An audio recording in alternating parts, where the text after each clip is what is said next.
Warning: the following content may contain elements that are not suitable for some audiences. Viewer discretion is advised. Welcome back to the Bard's Playhouse Presents Tales from Shadow Valley, Season 3, Episode 28. Can you smell what the rock is cooking? Thank you so much for joining us. Now let's bring in our wonderful cast. We have Eldritch as Khan, the bloody Rizzolo. Great to be here. It's a new year, new hair, new me, a whole new year of terrible puns. Let's go. Let's do it. Shane as Umbromancer Zavid. Hello, my people. It's been very, very much too long. That it has. And Elliot as Reese Giltleaf, the Heartseeker. Hey, I'm still not wearing a wig until the next season. I just can't do it. Last time, and as always, I'm Lumbee Bronzarm and will be your DM for today. Last time, Lux Et Umbra faced a ghast from the past. Within the throne room of Priest King Cortash Kane, their brilliant trap was sprung. Using Baba Yaga's magic, the group snuck past all the ghoulish guards of Castle Nemret, only showing themselves at the last moment. Khan and Reese leapt out from Zavid's shadow as the necromantic hold Karotz had over the Priest King fizzled out, causing him to flee to safety. Shocked and unable to cast spells due to the anti-magic field around him, Karotz began to panic, but not nearly enough. Using manacles taken from dead slaves high in the caves above the city, Reese clasped the wayward cleric of Cabriri to the throne. As Karotz swiped and bit wildly, Khan cast the greatest magic of all, stabbing him multiple times in vital locations, but not before succumbing to ghast fever herself. Reese snatched away the staff and spellbook of the false prophet as Zavid called down the true wrath of Cabriri. From every direction, the thundering voice of him who gnaws filled the ears of all in Nemret Noctoria. Having bided his time until the moment was right, Cabriri severed his connection to Karotz, removing all of his magical abilities. A sobering reminder to Zavid that the same could happen to him were Cabriri to catch him stepping too far out of line. The powerless Karotz could do nothing but hurl empty insults as Khan wordlessly slit his throat. When the coast was clear, Priest King Cortash came out from his panic room, confused but grateful. The mental stranglehold Karotz had over the city of ghouls lifted like a fog upon his death. Much was discussed, and it was decided that Cortash would abdicate his throne. As a physically weak but politically powerful ghast, Cortash is clearly more of a liability than an asset in the coming conjunction. A moot was assembled, with representatives from the main four castes of the city: the hereditary monarchy, the old money aristocracy, the living Kayal majority, and the small ghoul minorities. Healthy political debate was had over fabulously delicate and decadent fairy veal provided by Zavid. It was not until the Constitutional Congress was nearly complete that it was revealed the fairy veal was in fact created by genies.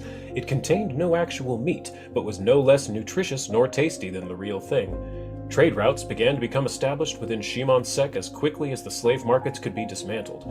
Having freed hundreds of slaves in the city, Lux Et Umbra returned to the Windseeker. Upon liftoff, Mythanar called Reese upon his ring phone, saying something was wrong with Zenmo.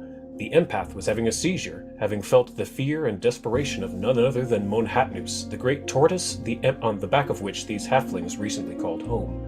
Learning the gargantuan turtle was being attacked by the legendary rock bird, Lux Et Umbra knew at once what they had to do.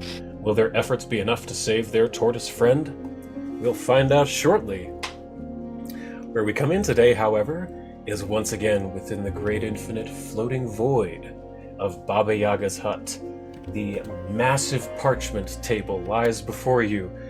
A dozen brand new cards are in front of you.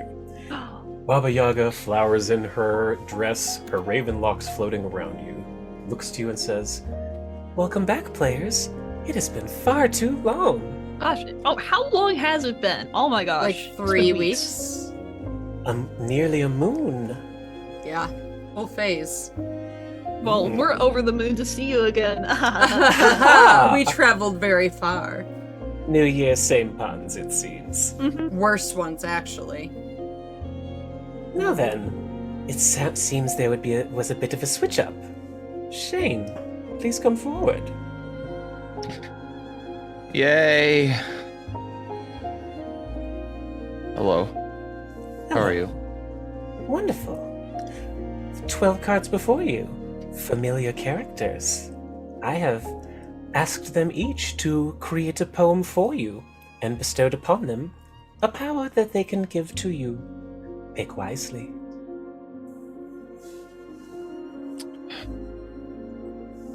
So, before I pick anything, just want to say that going first is a lot of responsibility on my shoulders, and I was allowed to go first by the goodwill of my fellow players. And so I want to make a pact now that certain characters are for certain players. So for example, these two lovely rat folk down here, I'm not going to pick them because those are clearly Khan's NPCs, and Khan should be able to, or Eldritch should be able to pick that for Khan. Likewise, looking upwards at Gurkha, Yeah, please I ain't don't steal about my to take girl. Gurkha. That's literally, you were the only one that really interacted with her. That's my so I'm not girl. gonna, take Gurkha away. Some people are a bit more neutral, like Smush Stuff. I mean, he interacted with all of us. Gunnar, even though I'm playing him today, is a friend to us all. Like, no one claims Gunnar, right? No. But like these types of characters, I would leave alone. And so as part of that sort of gesture of goodwill, I'm gonna mosey on over here and pick my arch nemesis, Ilkana Alinor. Arch nemesis turned right-hand henchwoman. Very well. Interesting. Ilkana Alinor, the White Mother of Isker. Now, this will work slightly differently than you are used to. Ooh. She reaches her massive hand down, flips over the card. I have to fight her alone. Oh no. No! Standing before you is indeed Ilkana Alinor, Oh in the my. flesh before you, Shane. She looks down to you with a knowing smile and says, "Hello. Well, I have been bade by the Overlady to write something for you, but I think this one will perform it better than I." And a small elf child walks from behind her with a skipping rope and starts jumping on a hopscotch square on the ground in front of you. Can I pick another person? Oh no. I'm scared Child now. begins to sing. Got in a fight, couldn't run away. The White Mother now comes your way. Fallen in battle, boatmen must pay. Going on their final holiday.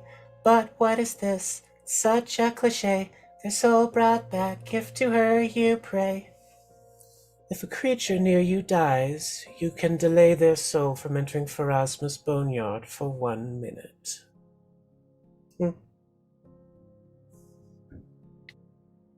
So, above table, that would mean that they are stuck at dying 3 or something for like a minute, Essentially. or Okay. You have 1 minute to figure out how to stop them from dying. Like from dying. okay. Or- So basically, I can kind of rewrite reality a little bit in the sense of if someone Yeah. just, like an NPC specifically, just fucking went down and like they're dead, I could be like, not that one. Or, let's say, this is a very hypothetical. Let's say Cabriri were in a fight with you, next to you, and he went down. You could bring back Cabriri. Even a god. Whoa. This could bring Gods are back a creatures. god. That makes sense. Gods are creatures. But see, normally you can't bring them back even with like a 10th level resurrection. This could do it. This could bring back a god. Dang. This is the Wow. ultimate resurrection stratagem. Got it. damn. I know Ultimate exactly. resurrection. Yes. So I Got have it. dropped that into your inventory, Zavid. Ilkana Alinor, White Mother of Isker. I before she departs, I say, I would shake your hand, but you'd slice it right off. So take heart in knowing that I've kept you in this game longer than your initial title run because you are a popular character to me. A villain may kill 1 billion people and still be redeemed, but an asshole is an affront to the audience. Are they not? That's sadly true. She wisps away and turns around and goes a bit transparent, but is still standing upon the card, text on the floor. So it's kind of like a Smash trophy I got here. Smash. That's a really good way to put it. Spinning Yeah, it, she's like a okay, smash. It's kind of Eleanor, spinning yeah. in place. Yes. And Baba Yaga says to you, "The characters you see here within my realm will not remember your interactions with them, so be not trying to be clever and planting information in their heads now. They are Dang. merely an illusion. But Aw. I hope you enjoy your new cards. I'm excited to see what is picked next. Eldritch, it will be your turn." Ooh, a real mystery what Eldritch is going to pick. Hmm. I'm pretty sure I've got it down to 2 that I think you're gonna pick. Mine are easy to know. True.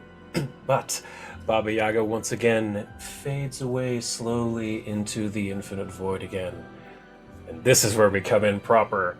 Upon the Windseeker, the airship that you have worked so hard to find and fix with your allies, Anyanka, Reese's sister Adelina, and everyone's best friend Gunnarsson's son. Take the original 3 of you off the combat tracker.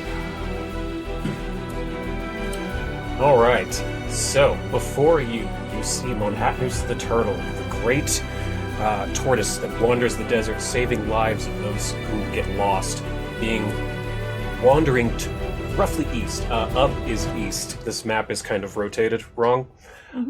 So he's wandering sort of southeast, and this massive green bird, the size of your airship itself, is just harrying this thing, just flying down, pecking at its shell, clawing at it as it swoops up, goes back into the air, and circles around for more attacks. Each of you is upon the Windseeker itself. Zavid, you're on the back of Rot Trot. Khan, you are standing next to a cannon. And Reese, you're standing right next to Anyanka, who has the helm. And Anyanka is actually first to go. She looks to you and says, "Oh, Reese, I think we're going to have to get in there. It doesn't look like you have much of a ride, so get going." And she slaps your back and casts a 7th level fly on you, Reese. Oh, fuck Now, yeah. You have now fly for an hour. Oh, not yeah. just 10 minutes or whatever. And then Anyanka is going to yell out to all of you, "I'll try to get you closer." And she's going to use an action to steer the Windseeker, which if anyone at any later point wants to take over and swap Anyanka into the fight, you can do that. It requires either, let me see, I have it written down here. To fly the Windseeker, it's either, wait, there it is. Rock Chase? Yes, flying the Windseeker is either an Arcana or a crafting check of DC 34, or if you're using a character with sailing lore, which is any of the 3 Windseekers, it's a DC 30. It's much easier for them. So, she is going to attempt a DC 30 sailing lore check. She has a plus 28, so pretty much any non-1 will do. Ooh, laggy Fantasy Grounds today. Mm-hmm. Wow, that There is... we go. 40. She critically succeeded. So, Anyanka is able to move the Windseeker by 100 feet. So, there it is. So, this is going to, unfortunately, not move your tokens. So, 1, 2, 3, 4, 5. 1, 2, 3, 4, 5.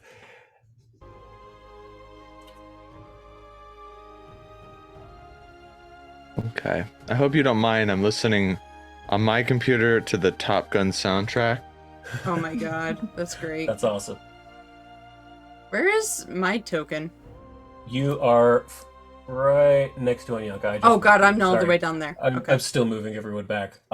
There we go. Fantastic. So Anyanka has moved the ship a little bit closer, but as she does so, and gets within striking range of the rock, it is going to use its reaction to use reactive shock.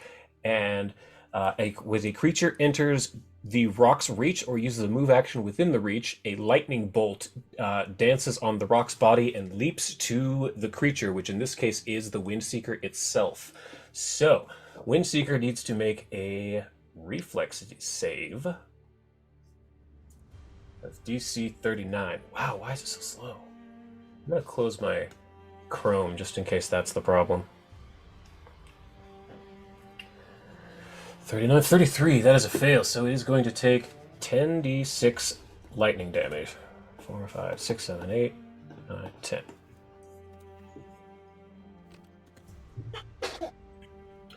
Don't know why Fantasy Grounds is so chuggy today. That is Okay, really wow. bad. So, Oh, dang. 54. Okay, so the Windseeker takes 46 damage. You gotta be I was like, scared. are we Sorry, still in sorry. the air? Yes, I was looking at how many hit points it has. It has 354 hit points. As Oh, damn. there we go. As it zaps you, or as it zaps the ship with a lightning bolt, and rocks the ship around all of you. But that is the end of Anyanka's turn, bringing it to Sarah Nulia, who I believe this week Khan is controlling. Sarah Yes, Nulia this is true. I'm playing. Oh gosh, what's her voice like? It's kind of gravelly, right? It's kind of gravelly, yeah. Kind of gravelly, yeah. I always went for kind of a tomboy. Kind of a tomboy voice, yeah.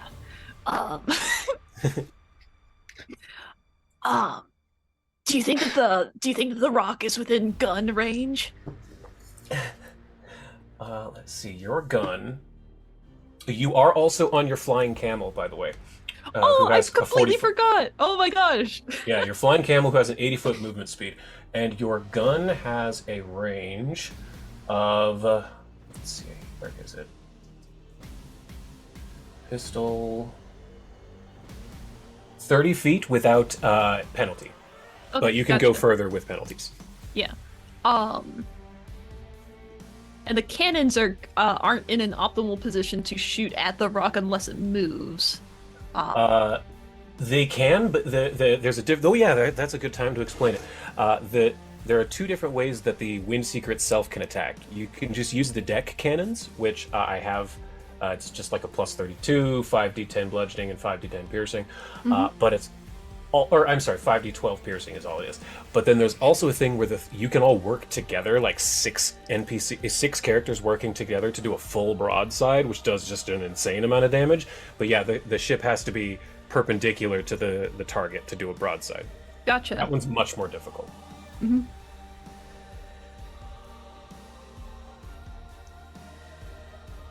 I think Sarah Nulia is gonna go for. She's gonna try to use the cannons, and Khan probably will also on her turn. All right, great. So, can you open that? I just put it in the chat box. The Windseeker. The Windseeker. Are you capable of opening that? Yes. Now, if you scroll down to ranged, do you see where it says deck gun plus 32? Are you capable of dropping that on the rock? I'm literally not sure if this even works yet. I'm hoping it does. Deck gun plus 32. Yeah, do you see where it says deck gun plus? Yes, it works. Okay, 45. Let's could have had that does hit. 42 is its AC. So take the damage 5d12 piercing and drop it right on the rock. You got it. Whoa! God damn it! I'm all So hovering notice over its the name? name of the rock. You bastard! Oh no. I'll never forgive you, despite you naming the episode. The joke that is happening right now. What? I'll forgive you even less. Just hover over the rock. Which rock? The big green bird on the map. Okay. It's also Put in your the mouse on it. chat. It's also Oh, in fuck! the chat. Okay. Sorry, Yes, I have the screen zoomed in for Oh, yes, you the do. fight. So, yes, Sarah, you are able to light the deck gun and blow lob a cannonball directly into this bird. Ah! You have 2 actions remaining. It will need to be reloaded before you can use it again. Yeah. Sticks and stones, you dumb bird.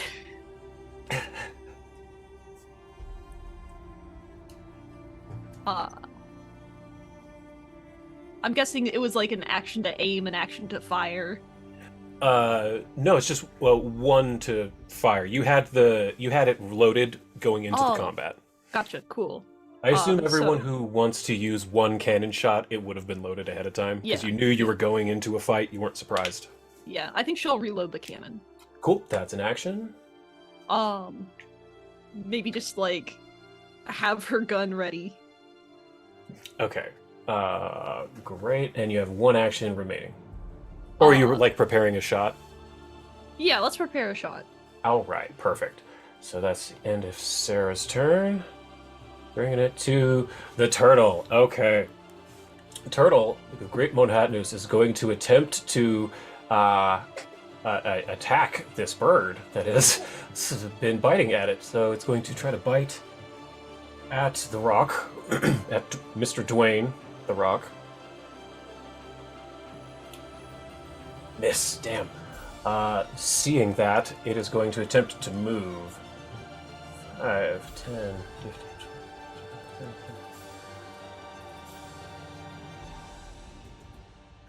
Great. He's just going to keep walking away, trying to escape from this big bird. That brings it to Zavid. And Khan is Okay. on deck. All right. So, let's see. Oh my god, that's pretty far. But it's within range.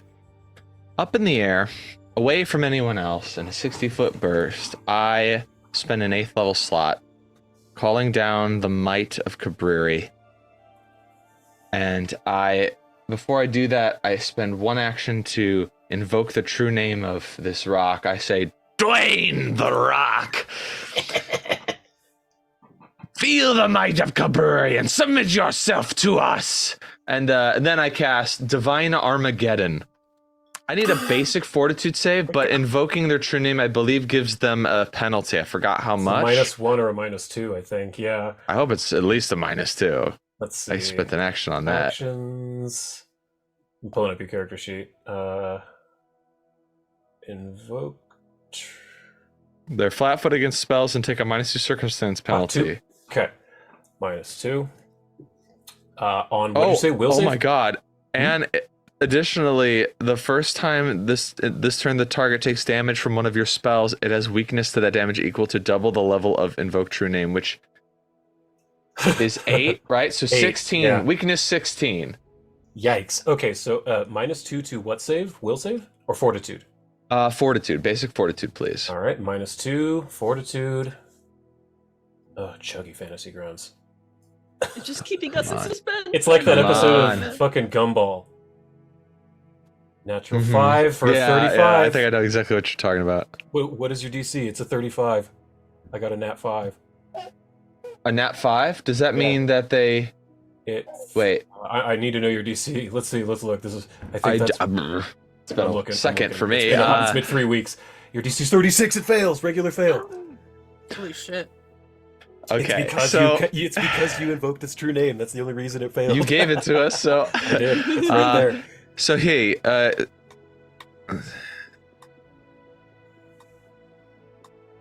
to the danger zone. This is hold on. This is what kind of damage is That's this? Gunnar. That's that's negative damage, but we're not done. Okay. Oh shit. Okay. And then this is evil damage. Holy shit. So it takes all that. 44 negative 80? damage, 36 evil damage, and then another 16 of, we'll say, negative damage. the 16 is the weakness. So it's 60 negative damage, 36 evil damage. And that should be it. It's just a big damaging spell. It says you call forth the divine cataclysm from your deity, destroying living and undead creatures in the area alike. Creatures in the area take 10d6 negative and 10d6 evil damage because of my deity. Blah, blah, blah. And you can't cast a spell if you don't have a deity, but I do. The spell gains a trait corresponding to the alignment damage dealt. Yep, that's it. Amazing. It's a 60-foot burst. It's supposed to affect more than just like a single character, but because it also affects my friends, I needed to make sure I could do it in an area that they're not going to get hit. So this big ass target far away is perfect to use this ability on. Just blast it in the back with this huge necromantic evil ability, and Ratra does, as a minion, have one. You could move or have Ratra do something. I'll action. move here. Hold on. I'll see. Can I move them both? Nope. Hello. Oh wait, no. I'm targeting him now. You have to shift click. There we go. Yeah. I fly up into the air, and I'm just like, come and get me. Nice.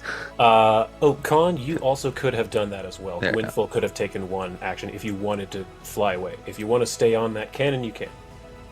Khan can cast fly on herself, so if Yes, she she can. needs, if she chooses to go over there, that's not not a big ask. Mm-hmm. Cool. So if you want, Sarah and the camel you can have them take a free move right now. Otherwise, it's Constern. If folks are taken to the air, then yeah, Sarah will go. Cool. I So should shift have- click and shift click to have both. Can I renege something? Can I say Yeah, that sure. when I said submit yourself to Cabrera, I said Submit yourself to Cabreri's might. Yes. Yeah. that way it's got a little bit of pizzazz to it. That kicked ass. And speaking of kick ass, happy holidays! Everyone take a hero point. Hey. Yay! I forgot Do to say we that earlier. do we already normally start with one, or is this just Yes. more of a? This is a second, two total for today. Your normal one per week, and then a second one. So add 2 to however many you have. But yeah, Con, I see you moved Sarah, and it is Con's turn. Sweet. I just need to double check the Khan's available spells. I forget which ones I used. I need to remove your Ghast Fever. Yeah. I got a fever. The only cure is more gas. And as a reminder, everyone except Goodnar failed their planetary alignment check last time. Okay, so in that case, I do the spell and then I give a sly little to Serenulia. That's it. Yes. Okay, I think that Khan, her goal is to get in range so that she could use blink charge and like get physically up to the rock. Mm-hmm. Okay. I might need to measure some distances. You want to get close enough to smell what it's cooking, exactly? essentially. Yes. Exactly. Would it be how if Khan moved like 30 feet forward up the deck of the ship? Mhm. So like 5, 10, 15, 20, 25, 30. Could she? How far does 60 feet look? Let's see. Click you. Target the rock. That's 100 and... Well, no, it'd be much closer than that. Oh, I know. Here we go. There. Each of those is 5. Okay, gotcha. So... 5, 10, 25, 30, 35, 40, 45, 50... Oh, you can hit that with 60 feet. No problem. Oh, hell yeah. Well, the Yeah. goal is to hit it and like stay on its wing, or its body, wherever that happens to be. Yeah, you can hit it from there, for sure. Okay, sweet. Absolutely. Khan, like, charges up energy, she Naruto runs up the deck of the ship, and then she just vanishes. I'm going to cast Blink Charge. Amazing.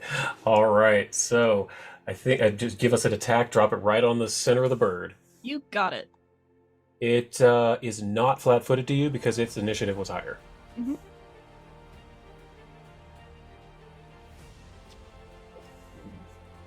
Ooh, that is a miss. So I'm gonna say give me a reflex save to see if you can land on the bird or if you fall off. I So will you- be very At the funny. very least, you don't attack it. Ooh, I see it. So where is it going? Yeah, I fantasy cards. That'll 35? be 35. I was going to say it was 34 because that is the standard DC for your level of 15. So yes, Okay. you manage to stay on, but you don't do any damage. Your gladius sinks in between some feathers and catches on one of them. So you are now hanging on to the bird. Let's say I'll put you there. Yeah. Perfect. Let's go. That'll be the end of that. Oh, And yep. that's Khan's turn. It's Great. 1 to move, 2 for blink charge. So Perfect. So that brings it to Bix, who is being currently controlled by Oh Elias. yeah. Hell yeah. All right. So let's see. You have a lot of choices for spells. I have way too many. Hidden. Is he a floaty boy? Bix? Yeah. He has he has an ability. He has a spell of 8th level that could give you the ability to fly. I think I'm gonna do that and take. It's the first of your 2 8th level spells. Let me just double check. There's so many. Is it punishing winds? Nope. The other one. Monstrosity form? Mm-hmm. You can Ooh. become. You can become something real fun with that spell. Oh yeah, let's do it. Okay. So, let me see. Where is the image? I have an Oh, that's not it. Oh my god, Oof. wait. Oh That god, is- Fantasy Grounds is Yeah, it's because of me. It's my fault. Okay. I'm making Fantasy Grounds die. Okay, I have an image somewhere in here. I have too many pictures in this in Fantasy what the Grounds. frick is that? There it is. There it is. That was wrong. There it is. I found it. So, you I hate that. Bix casts There we go, monstrosity that's better. form and becomes a huge phoenix, a burning bird. I love that. Yeah, so that's 2 actions there to become a phoenix, a literal phoenix. Awesome. you're supposed to destroy the bird, not join it. I'm joining the bird to destroy it. So in that form though, is there any specific moves he does? Yes. You get 20 temporary hit points, which I just gave you. Awesome. Phoenix, I will just send this, or number 1, I'll put this into chat. So, oh yeah, I'll just open this up. That'll be faster than using Discord. Open that spell monstrosity form that I just put in the chat there, and scroll down to where it says Phoenix, and that's all the info you need. When it loads. Fantasy Grounds stops chugging. But you have one more action, which you could move or okay. How many feet do I have in this form? Oh, quite a bit. Let's see. I shouldn't have closed it. As a phoenix, you have 90 feet fly speed. All right, so where's the closest I can get? Let me put the grid back here. So you... Oops. Yeah. Bix, 125. So we could get right next to Khan. You could become adjacent to Khan. That Okay. would be 90 feet. Yep. Yeah, I like shall. right there. Cool. So that is Bix. Up next is going to be Gunnar Sun. Son of Gunnar son of Gunnar. Oh my god. Lunar's son says, "Now everyone, don't get too over your britches. We're going to try to tame this thing." And is he riding the Hoffren? He is, yes. Okay, Since, cool. Anyanka is piloting the Windseeker. He's gonna fly straight forward on the Hoffren, and he is going to use an action. I think he's gonna try something kind of crazy. First, he's gonna put up Vibrant Thorns. This is a single action somatic focus thing that he can. Basically, if he takes damage, he deals 8 piercing damage to whatever dealt damage to him. But if he uses a spell that does a positive effect, that increases to 8d6 when he gets hit. Very cool little thing that lasts a minute. He does that first. The second thing he's going to do is I want him to make a lore animal check to try and communicate with the rock to try to tame it. Okay, cool. Or at least, basically, it might take a series of checks, but I want him to communicate with it like we don't have to be fighting. We could be working together. I don't know how someone would do that, so can I make that check and we can Nature check. go from yeah. there? You want to do nature? Yeah, nature. Roll that in the tower. I thought, would we, if we had a lore that's better, like Do you animal have a lore, lore? would that Yeah, be better? yeah, that's Literally has animal lore, so I thought this would be use perfect for that. Animal lore is perfect. Oh my god. Ooh. Ooh. That was pretty good, actually. That was a Okay, very so good roll. How do you attempt? What is your interpretation of Gunnar's of how Gunnar He would sees the attempt- lightning, and I think he feels a kinship with the rock. And there's something in his soul that says, "I must ride this beast." And he is standing atop D'Hoffrin and calls out to it. What languages does he know? Does he Not know many. any cool primordial or druidic or something interesting like that? Can he I don't speak remember. bird? He Does he has more speak than bird? just. It just says common on his character sheet, but hold up. This is too fun. I think he goes, "Oh, ah!" and he calls out. No, sorry. He calls out like this. That's amazing. To get its attention. And then as he does this, Orin, he knows dwarf. Orin and Draconic. Orin. Oh, the air language! The rock should know Orin. Yeah, there we go. That's the air primordial. So Yeah. he speaks out in Orin, trying to reach out and communicate with this beast, this great creature. We need not be enemies. We could be friends. You are a child of lightning, as am I, and then electric arcs and stuff. I'm gonna just have his actions be showing off his lightning powers, but not actually attacking it. Okay, I was gonna say literally his rage is a lightning. He gets lightning. Yeah, when he rages. yeah. He turns on his lightning rage just to display it. He gets his temporary hit points, and his eyes are glowing and stuff. And he kind of reaches out his hand. No weapons. He's just reaching out his hand to try to tame this beast. That's awesome. Okay, We so can work together. I have given you your temporary hit points and the rage. So he gets 19 temp hit points, and there you have. Does he still have an action after that? You had D'Hoffrin move, so you used you have 2. Oh wait, no, I guess you would have 1 because you did the talking and then I did Vibrant Thorns, and then I did my Oh, rage, right? So that would be it. So yeah, you'd have 1. okay. With the last one, can I ready that or prepare it to do something Sure, if you get attacked or something. if this thing comes to attack me, just because I'm flashy and in front of it, I also trying to make a good check to draw its attention. Maybe it's still angry and it wants to swipe at me. I want to use my action to lay on hands the rock, because I want it to feel that I mean it no harm, but it will have a moment to decide after I heal it to still attack me. If it attacks me, the thorns hits it. Ow! I hit my fingernails on my desk. Ow. Yeah, ow. So if it can hesitate and not take that thorn damage. It's sort of, Gunnar is on his best game. He made a save, so basically this is his gambit of this is what I'm going to try. If this doesn't work, we'll slay the beast, but I want to give it a fair shot. Cool. I like that a lot. That's awesome. So D'Hoffrin went. That brings it to Adelina. Reese, you will be All right, next. I'll be back. You're on deck. That's great. So Reese is up in the crow's nest, up in the rafters near the Yep. rigging where the sails are, or Adelina, I mean, and she goes, "I'm going in! Everybody watch out!" And holding in her right hand the mace that you bought her, and in the left hand she's holding a rope. She uses boarding assault, which is the first time I've gotten to use this ability. Oh my finally. god. It's from her pirate dedication. Love it. Oh yeah, she's literally a pirate. I finally get to use this. She takes a running start up in the rigging and gets 2 movements. 2, 3, 4, 5, 6, 7. 1, 2, 3, 4, 5, 6, 7, and is able to leap onto the back of the bird with an athletics check. So cool.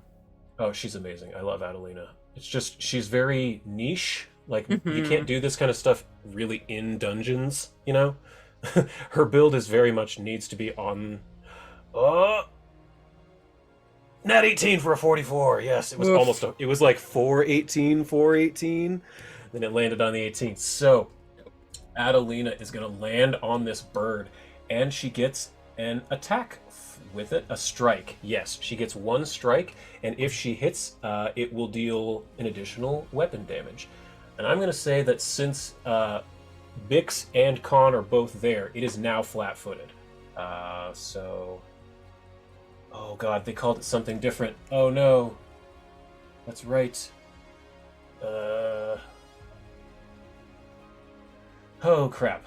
Fantasy Grounds just updated to the revised edition of Oh Pathfinder, no. and I can't remember what they changed flat-footed to. Off guard? I think it might be off guard. Anyway, so Adelina gets an attack. If her character sheet will load for me. Don't want activities. I want actions. There we go. So she's going to take a swing with her Warhammer. The Celestial Tuning Warhammer. Oh, those dice are moving so slow. It's probably not going to do it. Oh, wow, a 12. She hit. Yes. Damn. Fighters are just absolutely nuts. So she did, and that should do an additional D8 because she used Warding Assault. So 30 plus 2 more. All right, so that's 2 more damage onto Dwayne. And then Adelina is going to attempt to intimidate this thing by just screeching at it. Ah! We'll take you down, bird! She's not very good at intimidating, but she's trying. She's doing her best. Mm-hmm. It's a natural 18, though. 35? Let's see, what is that? Oh, that's not nearly enough against its will save. That's... Reese, you're up. Alright. I think Reese is going to... Oh, wait, sorry. You and Anyanka should be up here, if that helps. You should be yes. So I think Reese is going to... Does his fly change? Your fly speed will be your speed. Okay. What's the closest I can get then? Like halfway through the ship? Let's see. You are 165 feet away. What is your speed? 40? Yeah. 40, 80, 120. Yeah, you could get close enough and then you could shoot your longbow at it or something. That's what I was trying to aim for. Okay. Can you move me to where that would be? Yep. So your longbow has a range of 120, so you would need to be at least here. Yep. But you could get a little bit closer if you wanted. I'll be at least there, just to avoid anything. Oh, right. Let's go ahead and just drop. It is your target. Okay. And if you want, you can make it your hunted prey, or you That can I use do. elemental assault or whatever. Hunted prey. Snake target. And precision. Yep. Alright, awesome. And I'm gonna go and... It's lightning, so I'm gonna go and use a water elemental arrow. Cool. So use the plus 28 on that. Yep.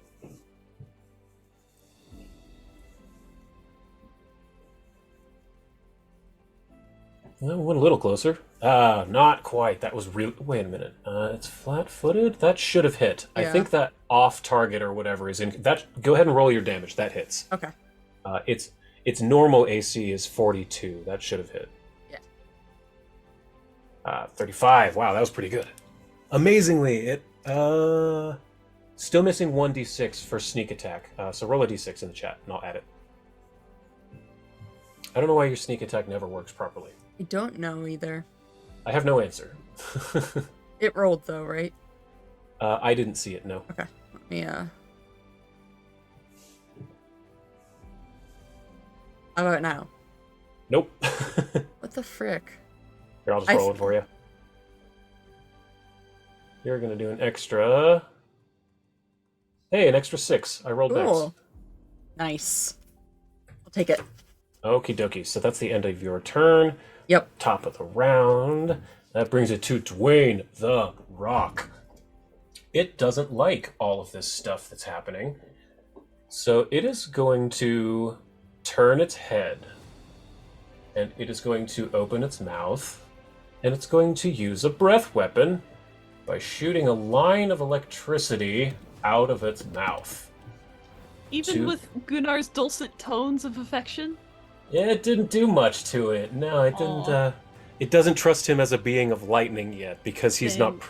In effect, it looks to all of you and says, You think you are a being of lightning? Taste the lightning. Opens its mouth and releases a line. So I need several of you. I need to target Adelina, Bix, Khan. Where? And I need to target Gunnar. And Reese. That'll be all of them. And I need to make all of you make a reflex save. I think I can make all of you do it. Yeah, sweet. Yeah. Ooh, somebody rolled 2 nat 20s in there. Ooh. 3 nat 20s? What? Ooh, but What? Adelina critically failed. What save again? Sorry, for which characters? It was reflexes. Let's see. Okay. Holy crap. Sorry, I have a lot going on. No, you're good. You're good. I just made all of you roll. Reese, you got a Okay. nat 20, so you critically saved. Gunnar got a Ooh. nat 20 and critically saved. Bix got a nat 20 and critically saved. Khan got a natural 16, and that was high enough to critically save because you have evasion, so that turns successes into critical successes. Mhm. The only one who fails is Adelina, who critically Ooh. failed. However, all of them have hero points, so I'm going to let Adelina burn her hero point to try that Go one for more it, girly. time. She's going to go for it. Reflex, because she just rolled really bad. Yeah. Oh my god, the Also- slowness So slow. is killing me. It's When killing you get me. the chance, you should check the Discord because I sent something funny. Oh, sure. I made something. That's great. 40. Oh my I think God. that was the DC. Let me see. What was it? It is exactly 40. So she succeeds, and so only Adelina is going to take half damage. You guys are insanely lucky. Shane, this bird, the rock just did its breath weapon to you, and 3 of you rolled nat 20s on your reflex saves. Did I get hit? Gunnar did not. Gunnar rolled Zavid's out of the way, and Gunnar rolled a nat 20. Reese rolled a nat 20, and Bix Oh, rolled a wow. nat 20. Khan rolled high enough to get a critical success. Only Adelina failed, but she burned her hero point and is only taking half damage. Holy shit. Nice. I'm gonna narrate Gunnar as not even flinching, letting the lightning wash over him, still keeping his hand out to try to like reach this bird. Yes, and the bird did look at you and it said, "You are not a child of lightning. Now taste the lightning." And then it did its breath. And as you said, it washed over Gunnar like nothing. So Adelina is going to take half of 85, which is 42. Baby, Okay. no, baby. So Watch your hands. Adelina... 42. Great. So the bird looks at all of you, and seeing how unaffected you were by its lightning, it says, will not be... Oops, didn't mean to shrink it. Will not be made a fool of. This is my food, not yours. And it is going to fly around to the other side of the turtle to here. Then use a legendary action to attack, to take a big bite at Monhatnoose. Misses. Great. All right. End of Dwayne the Rock's turn. Bring it to Anyanka.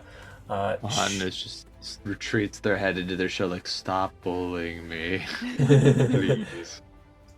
Actually, it does have that ability. But I think one thing also happens. Let me look really fast. Okay, never mind. That'll be later. Move that. Did that lightning bolt? Okay, whatever. Gotta move the lightning away. Okay, sorry about that. It took so long. So Anyanka is going to attempt to drive the Windseeker straight forward to catch up with this thing because it is flying away quickly. Oh, these dice. I don't understand why Fantasy Grounds is chugging so bad. Nat 12 for a 40, so she critically succeeds on her sailing lore. So keeping it straight and steady. 1, 2, 3, 4, 5, 6, 7, 8, 10. 1, 2, 3, 4, 5, 6, 7, 8, 9, 10. Whoops, I did not mean to do that. The upper deck has left. The ship is split apart. I forgot it's on multiple layers. Well, we also have the mini Windseeker. one that's down there too. That's just for dropping dice on. Oh, okay. Okay, so she's gonna get the Windseeker to roughly there with 3 actions. And that places her here. Okay, so if you need to, you can interact with the Windseeker, and it is basically perpendicular to the bird. So she has no actions left. That brings it to Sarah. I think that is Eldritch. Yes. Yes. Yeah, it's Sarah Nulia time. I like doing her voice. I like it a lot. It's good. She just fucking lights a cigarette. Yeah. Do this. This bird is posing a challenge, and has rejected Gunnar's offer of friendship. So I think she could probably like fly her camel back to the ship and fire another cannon shot. I feel like that'd be more effective than her gun. Because it's like 5d12. Oh, you're muted. You're muted. Thank you. Do you still have the Windseeker thing open, or do I need to drop it for you? I still have it. I still have Okay, it. cool. So yeah, go for it. You can move down to any of those guns. We'll say essentially all of them are loaded. So Gwynthel has quite a lot of 80-foot movement speed for the camel. Yeah. And it has its own single action. Over there. She Perfect. gracefully slides off. Goes for a deck gun. I think maybe she's trying to draw focus away from Manhattanus. Good call. She's like, hey, over here. Good Oh, that's right, idea. I could- Draw its attentions over here. Yeah, just drop the die right on the bird. The miss. Ooh, that was pretty low. Yeah, that is a miss. The camel. Anyanka gives video game tutorials. That's how she knows to say Yeah. that. Press the B button to jump and do. Exactly. Accurate. Can Con give her one of her hero points because Con has Sure. them in Or abundance. Sarah also has one. All right, I'll use one of Sarah's. Yes, just burn hers. Yeah. Do it again. That's worse. Ooh, that was It's worse. fate. It's fate. It was it's fate. fate. And you have one action remaining. Yeah. She go, damn it. And reload the cannon. Cool. All right. So that brings it to the turtle. And in fact, yes, the turtle is going to use shell defense, where its head and tail and feet are going to be pulled inside of its shell. And come on. Oh, I guess I can just give it the AC bonus. Sure. AC +5. Cool. So that is a... Oh no, before it does that, it is going to move a little bit. It's going to move to approximately here, and then it is going to retreat into its shell. Let's see, Mr. Zavid, you are up, and let's see, Con, you're on deck. All right. Can I just move Con onto where on the wing she was? Yes. Oh, yeah. Or does she need to do a save to not be violently thrown That is off? a great point. Yeah, you and Adelina both need to make saves for that. So reflex 34. I'm on it. Easy. It's too easy. That is more than enough. That is a critical success, actually, because you have evasion. Yeah. Come on, Adelina. There we go, 41. Also, just that is enough for Adelina. So Adelina saves and is on the lead wing as well. Great. But Bix doesn't get to go with, because Bix is flying on his own. Let's see. So Zavid, sorry, you're up. Oh god, this guy's far. I'm gonna move. Is anyone significantly injured?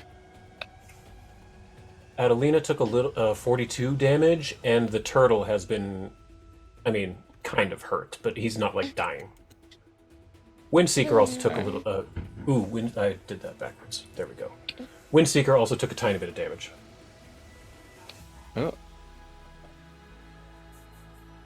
Wait, what just happened here? Hello? What? Okay, sorry. I was using Roll20 controls in Oh, a no. not Roll20 application, and something Yes, bad happened. I got you. I want to move. I think I can go 80 feet. So what? 80, About here, yes. maybe? There you go. There's a grid. Yeah, that helps. And then I'm gonna. I see that this thing's probably gearing up to do like a swoop at us. I'm gonna I'm just gonna assist Gunnar, I guess. I don't know. He's like unharmed, and he's like, I think I'm getting through to it, and I'm like, maybe you need a little help. Can I use Bullhorn on him? Hell yeah. Yeah, I don't know if give him that's how it works, Bullhorn but I'm for calling his it turn. yes. And then I'm also gonna use. I have like another action or two.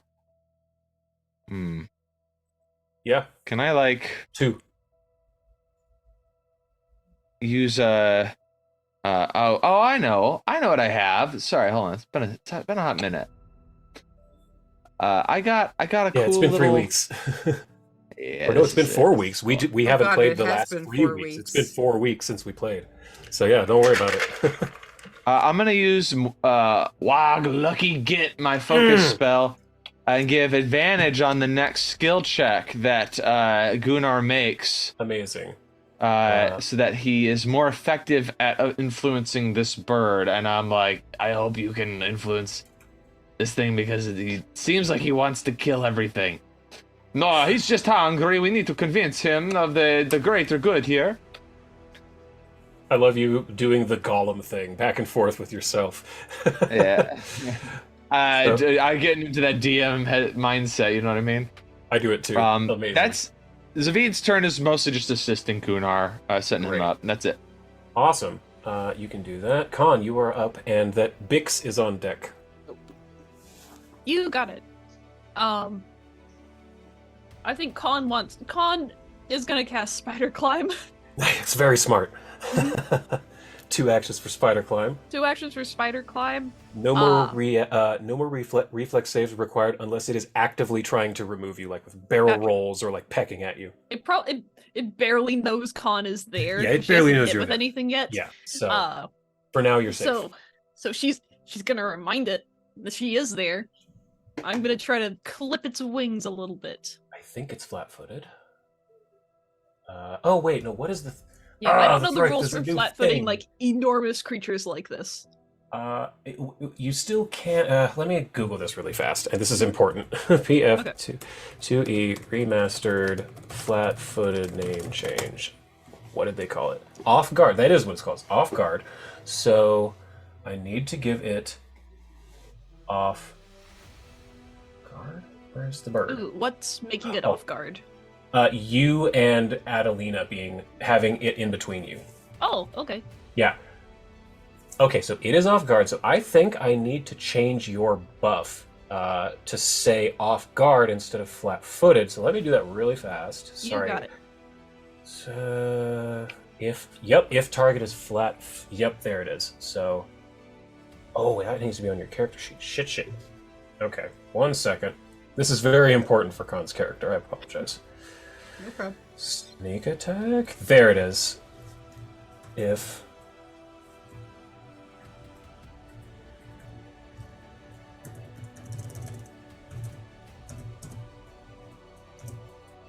off guard, damage 3d6%. I think I got it. Okay, I think you're good now. Okay. Then let's do a stab. It is flat-footed, yes. It's off guard, yes. Off And now guard, you right. you now have a buff that says if target, off guard, damage, add 3d6 precision. It should work. Oh, that was almost a nat Oh, 20. almost That was was. so close. I'm using a hero point. I don't All right, care. go for it. Go for I it. mean, This I is- do care. I do care a lot. That's why I use a hero point. Yeah, that's why you use it. This is a big fight. Yeah. Dang. Still a miss. Okay, so let's see. You stabbed and you cast Spider Climb. Yeah. That's right. So that brings it to Bix, the Phoenix.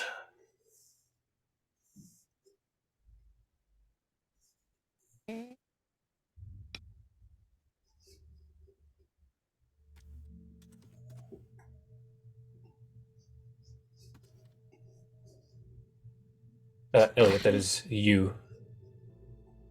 I know, I'm figuring out what I want to do. Oh, gotcha. Okay. I think what I'm gonna do, I don't know how the fly speed and stuff works. Would that be 1 movement and then... Yeah, okay. You have 3 actions, and each action, you can fly up to, well, what did I say, 90 feet? Yeah, 90 feet per action. So would that be around here? That looks about correct, yeah. Okay. I think what I'm going to have them do is,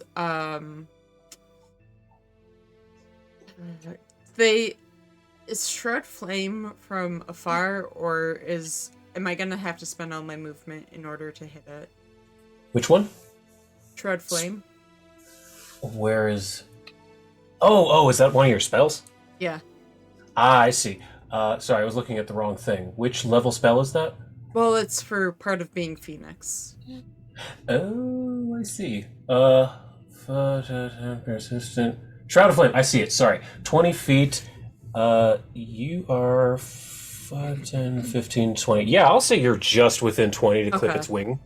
Yep, so I want to do Shroud Flame. Perfect. Okay.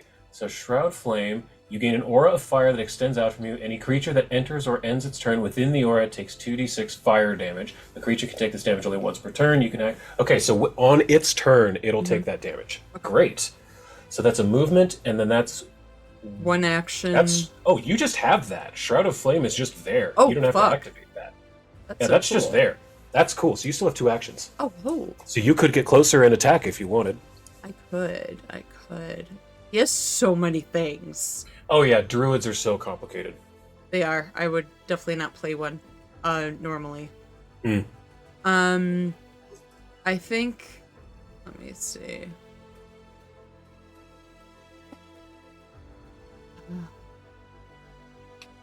You know what? I'm gonna do Scouring Sand at it. Use my last Awesome. 2. So... Scouring Sand is a great spell. Let's see which. Do I just do Where- cast? Which level? Oh, it's One. first level? Yeah. Okay. So let's make it your target. Okay. Oh, wrong person. So it is now your target. Okay. So click the magnifying glass next to Scouring Sands, Yep. and click the D20 next to Ref DC 36. That should make it roll a reflex save. Yeah, there it goes. You want low.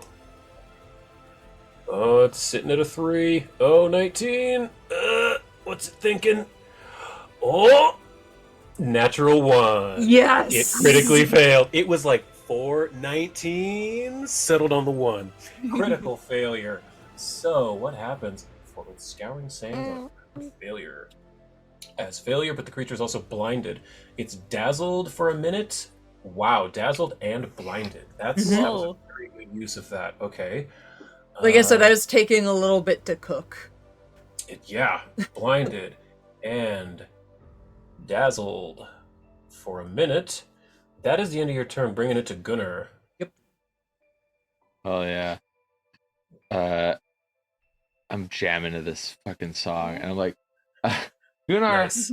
is going to move forward Mm-hmm. on to Hoffren. There you go. Right. And there we go. As he moves up, as far as the Huffman's able to ride, and this bird is like kind of blinded, his bullhorn voice booms out like thunder rumbling across the skies as he says, "You know, we need not be enemies. You are hungry and this is your territory, but Mahatnus is our friend. We cannot let you have him. Plus, there is a greater threat to you still. Should you aid us, you can have all of the purple worm carcasses your heart will ever desire." And he looks back at Zavid, who told him about the purple worms we saw earlier. I'm like, yeah, there's a lot of them. He goes, I'm guessing you like that kind of thing, but should you want to display a force to call you into submission, then Thor will... sorry, what's this actually? What's this god? Njord. Njord will... What's the word? Fuck. I guess Gunnar wouldn't know it either way. I'm trying to make him epic, but he'd be like, Njord will oblige! That's it. That's the word. Yes. I Oblige. like to imagine he says, oblige, that's the word. Yeah. So he rides out front, and I think he doesn't have like a ranged option other than throwing his axe, which I don't want him to do. So he's gonna make one last attempt. Should I make this with advantage, right? That's right, yes, advantage. I even wrote it All right. down. A lore animal, or do I do a different one now? Like Lore I don't animal's know. fine. Yeah, Okay. I could also do diplomacy. That works equally well. lore animal I think works better in this instance. Okay. All right, that's the first roll, Okay. and then. All right, it's a bit better. That's okay. It's thrashing around, with its eyes dazzled, and it's going. What is this Njord? How can you command blinding thunder? And it's beating its wings, getting angry. I think he retorts that you are a respectable ancient beast. I have nothing but admiration for you, but Njord is older than all of us. Okay, let's see. So you moved, and then you did one action for that. You still have like 2 actions left. I guess he's appealing to this thing. I don't know what else he could do. Is there anyone hurt? Not yet. As far as I This know. thing's been kind of whiffing on its attacks. It I has. guess, can he use an action to make Dahofrin like move further? Absolutely. I'd like to descend Wait, what about Sarah? over this way. Didn't Sarah whiff, or was that Adelina? Sarah also whiffed on a cannon Con attack. whiffed. I'd That's how you like see- to also I'd like to step off and like jump down onto the back of Mahatnus and then make a lay on hands as an action Also- as he like lands. Awesome. So your hands become infused with positive energy, healing a living creature or damaging an undead, yada yada.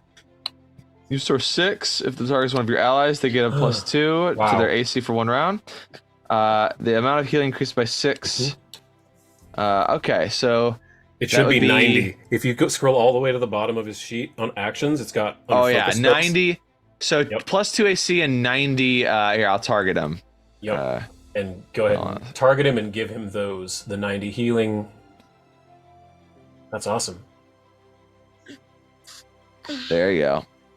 Heck yeah. 77. It should have put him. Oh. That put him to full. Yeah. Okay. Got it. Now I know he has a fuck ton of hit points. He's got over 1,000 hit points. I saw on the sheet. So like I know it's Yeah. like not a big deal. But by doing a positive spell, now his thorns are really going. And if this thing goes for the turtle again, he'll be in the way that he can actually be able to retaliate with that. Yeah, you can retributive strike. Yeah. And he can do that. Yep. That's fantastic. Okay, so end of your turn brings it to Adelina.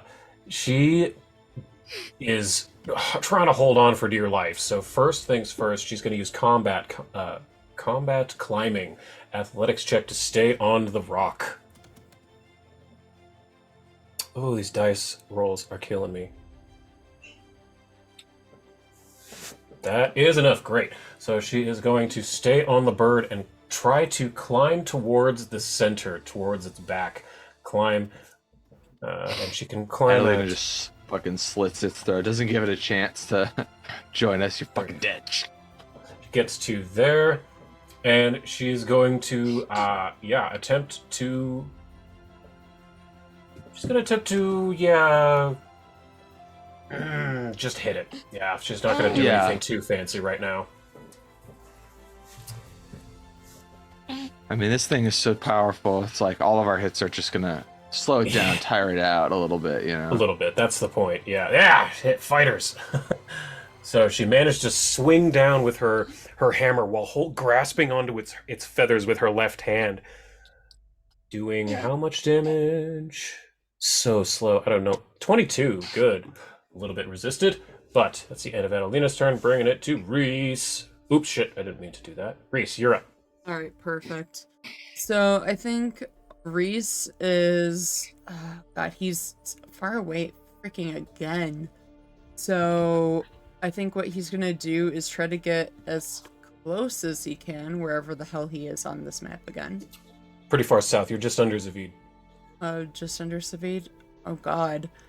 Can you move me to the closest I can get so I could hit? Yeah. Let's see.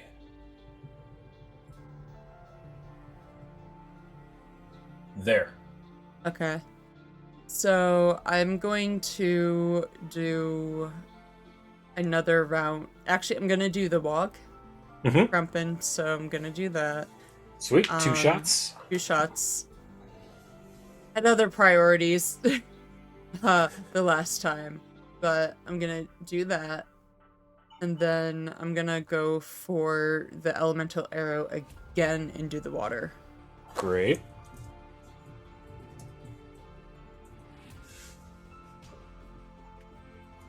Hey, that's a hit. Okay, good. And then Send an arrow sailing through the air.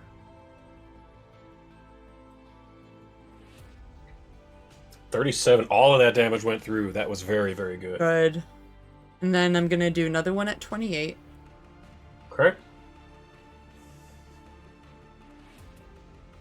Wow, I was certain you were gonna miss. But oh wait, no, you still that was at your maximum. Never mind. Yeah. That's right. That's right. Wow, you are laying some damage now. Mm-hmm. And then Dang. I do my minimum, right? 30, 37 and 42. Yeah, it would be your minimum if you go for another attack. This you probably won't hit. But there's always net 20s. We'll see. Yeah, third one goes a little bit A little low. bit sideways. Yep, so a little bit too sideways. That's the end of your turn. End of the round. Bringing it to Mr. Dwayne. Mr. Dwayne doesn't like this too much and yells out, "You will not take my feast from me!" And it starts to thrash about a little bit in place. I need Oh god. Con and Adelina to make reflex saves. Yeah, Reese is Could I staying have a at this surface Evasive point. Lance maneuvers. Yes, Con, you can have a +2 for you having fucking spider climb up. Yay! Adelina gets no such help. 34. Let's go! Damn. Con Didn't need coming it. in with a 50. And Adelina got a 41. So both of you, well, she succeeds. You critically succeed, Con, sticking to this bird like glue. Also, did you do the flame damage Flame on damage? its turn? The shred flame? Oh, Shroud of Flame. No. How much is that again? 2d6. 2d6.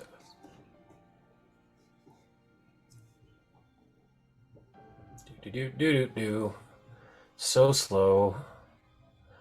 That was a max damage of 12. Good lord. So Bix's fire damage did max heat. Okay, so the bird tried to knock you off. Neither of you managed to fall off, which is frustrating. But it is going to attempt to swoop down where it... I know. I'll make it do a perception check to see if it even knows where the turtle is. Does it still have the sand stuff in its eyes? It does. It's dazzled for a minute. Oh, That fuck. sucked. Dang. It rolled a nat 1 on that save. That's gonna suck a lot for it. But it rolled really high on its perception, 44. So I'm gonna say it sees it, and gonna swoop down to it, but it can't get an attack yet. So Con and Adelina, you can go ahead and move. Con, if you can move yourself back to her, its You back got it. somewhere. That's the end of its turn. On Yunka, she's gonna yell out, "Where do you need the ship to go?" To anyone. Reese is just like, away from the bird. Got it! And she's going to attempt to make a quick turn and go to direct west. So Sailing Lord is going to take a 34 because she's trying to do a hard turn. Oh, these dice are absolutely killing me, Fantasy Grounds. It didn't do this, like, ever any other time. Nope. 35, just barely. So, Anyanka is able to make a hard turn on the Windseeker. Whoops, wrong button. Uh-oh. No, go back. Stupid Fantasy Grounds. All of them at once. There we go. And then, let's see, 5, 10, 15, 20, 25, 30, 30, 40, 50, 39, 10, 10. There. So I was able to put it to Thar. So Sarah and Anyanka need to go back. So I'll move the camel. Boop. And then the skeleton, the lady, and then our good friend Sarah. Okay, that's the end of Anyanka's turn. Bringing it to Sarah, which is Eldritch. You got it. Before this goes, did when the rock moved, did it trigger anything from Gunnar? Does he do anything when this happens? It did not attack, so no, it didn't trigger anything. It didn't have the action economy to attack. That's totally fine. Yeah, it was gonna. I think Sarah's gonna rush over to the other side of the deck, and then reload fire, maybe. Great. On the deck gun. Yes. Perfect. Go ahead and do that. Really, this is just her gun, but bigger. It is. It's really just her gun, but bigger. You could smite evil, or no, I guess that's two different characters. Never mind. It wouldn't work mechanically on the board. Ooh, that was not a great blast. So fire, reload, fire. Yeah. There should probably be a penalty for second attack, right? Oh, yes. Put a -5 in your modifier in the bottom left of the screen. You got That's it. right. I love being fair. Yeah, that's very true. Girl boss, you can't hit shit Oof, today. Wow, she cannot. Holy crap. Okay. That's the end of She Sarah's thinks, turn. Maybe I should reassess my strategy. Whatever. I don't seem like I'm myself today. The turtle is going to use an action to come out of its shell. So its arms or its legs and tail and head pop out. But it does still have the +2 AC from Gunnar, so AC 2. And it is actually going to start moving to the north. And Gunnar, you will be going with it, which is why I'm going to have to reveal part of the map. Dun dun dun. Ba-da-da-da. More sand. Believe it or not. Yeah.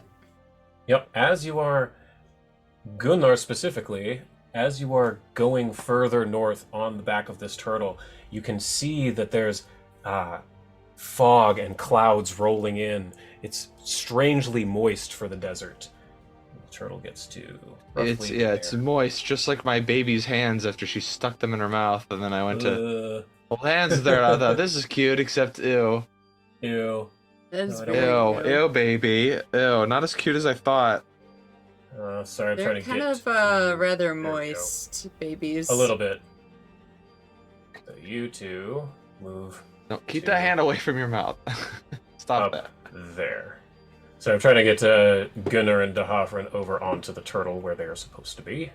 There we go. Then get the bird out of the way so I can get to Adelina. Put it over there. Put the bird back in place. Put Khan on the bird. Put Adelina on the bird. Sorry, the layering is a little wonky. Manhattanus is done. That brings it to Zavid proper. Okay. Everything's moving forward. I'm realizing that I'm gonna have to kick my horse into high gear. I'm gonna say for this battle. Oh, there I am. I'm wearing my little sun hat, Yeah. Yes. and I'm wearing it like a 10-gallon hat. And I'm like, well, as I tilt it up, looks like we got ourselves a high-speed chase on our hands, in a very unzvid way. And then what is it? It's shift. Thank you. Okay. Yeah, shift there we to get go. multiple things. I'm gonna get onto the deck of the ship, and I want to use all my actions to help do a broadside on this fucking bird. Yeah. So the way a broadside works is it needs one person on 3 cannons. Like there are 3 cannons at once. And well, let me pull it up. This is important if you're actually trying to start it, because it takes quite a bit of cooperation. Let's see here where. I want to aid. I want to use as many actions as I got, and There we go. Windseeker. get it set up because we're in a good position here Yep. for that. I'm dropping that in the chat there, so you can open that up and scroll down to where it says broadside. So it requires Okay. 3 actions, a total of 3 actions to load the powder and the big heavy cannonballs. Then a total of 2 actions to manipulate, and a total of 1 to fire. So really, you need a total of 6 actions between any amount of characters to get this Okay. done. So you get All 1 right. to fly in. I load it my turn. That's my 3 actions. Is I'm loading this.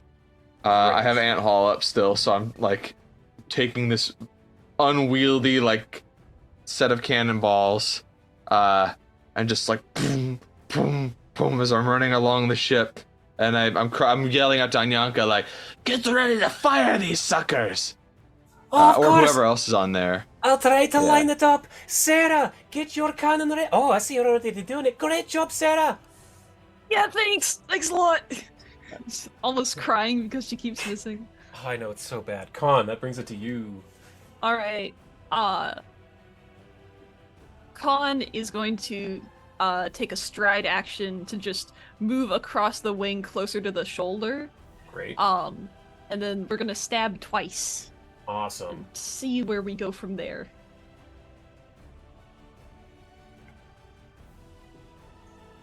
Come on, just hit. It'll be so funny. It'll be so funny. Do it. Hey, Gosh. you did it. You hit. It hits. I feel like it should be doing more damage than that. Is it not You haven't rolled sneak damage attack? yet. It should. Oh, no, now they're coming. Yeah. No, that looks right. 3d6 for your weapon Yep. and 3d6 sneak attack. So yeah, Yeah. you sink it in. All of the damage goes through. 25 damage. And I'm gonna choose a debilitation. Great. Bloody debilitation. Bloody. So that gives it how many? Oh, I think you can give it to it. It should be on your character sheet. I programmed You're that right. stuff. In my Under rat tricks or something. yeah, incredible rat tricks. Yes. Where are you? Yes, incredible rat tricks. Debilitations. Yeah. So you can drop the 3d6, or if it's your target, just click the little walking dude next to purse 3d6 bleed. Or you can just drop that purse 3d6 Yeah, bleed I'll- right on it. Purse. There you go. Perfect. Now on its turn, it'll take bleed damage. Yeah. So that was move, attack. You have one more action. I think, do I have double debilitations at this level? You do. That's right. Yeah. So that was bloody. Then I'm going to, it takes an extra 2d6 precision damage from my attacks. Excelente. And then I'm gonna try to hit again, and hope beyond hope that this will hit again. Hopefully. Ooh, that one not so much. Yeah, Nat it's, 2. it's what it is. That's Yep, Con's turn. you got one good one. Okay, so as you seem to the turtle going north, I want just Gunnar to give me a perception check. Because it's getting hard to see there, Gunnar, with all this fog rolling in.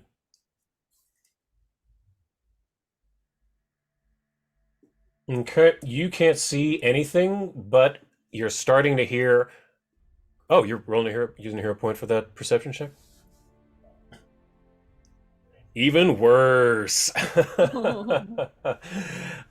So yeah, you don't see much of anything. It's kind of pea soup actually out there, Gunnar. So let me see here. Wait, so it's no, this. Yes.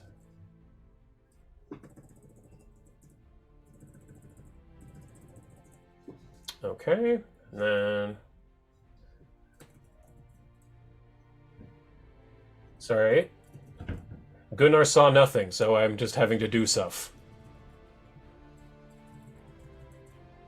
Okay, that brings it to Bix.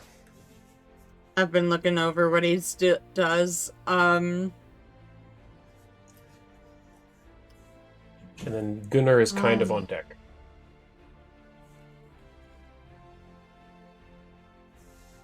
Hmm.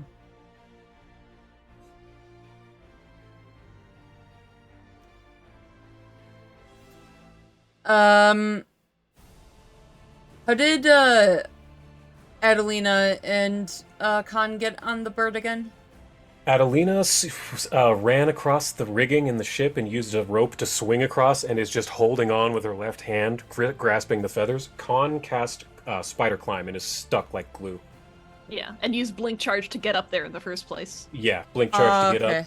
I'm Spider gonna- climb to stay. I'm gonna yell out. Is it Bix? Yep. I am? Yeah, okay. I'm gonna, as Bix, yell out to Adelina, hold on to Khan. So... Oh, I gotcha. Okay. And he's going to do Balfour Polymorph on the bird. No. Oh no. That's why I said hold on.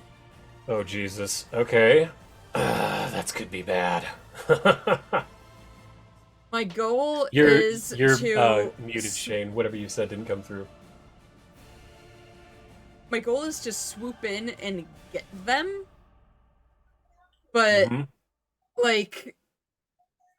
You, like, use one of the actions to go and swoop them up and get them, and then, like, polymorph into I see what them. you're saying. Yeah. Yeah. So you're casting Baleful Polymorph on the bird? Yes. Jesus Christ. Okay. Fortitude save.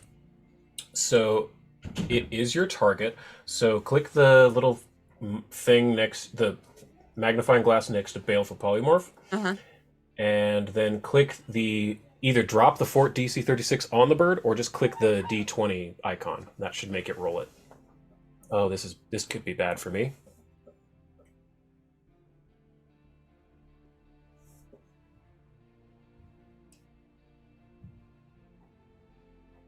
Oh, that is a failure.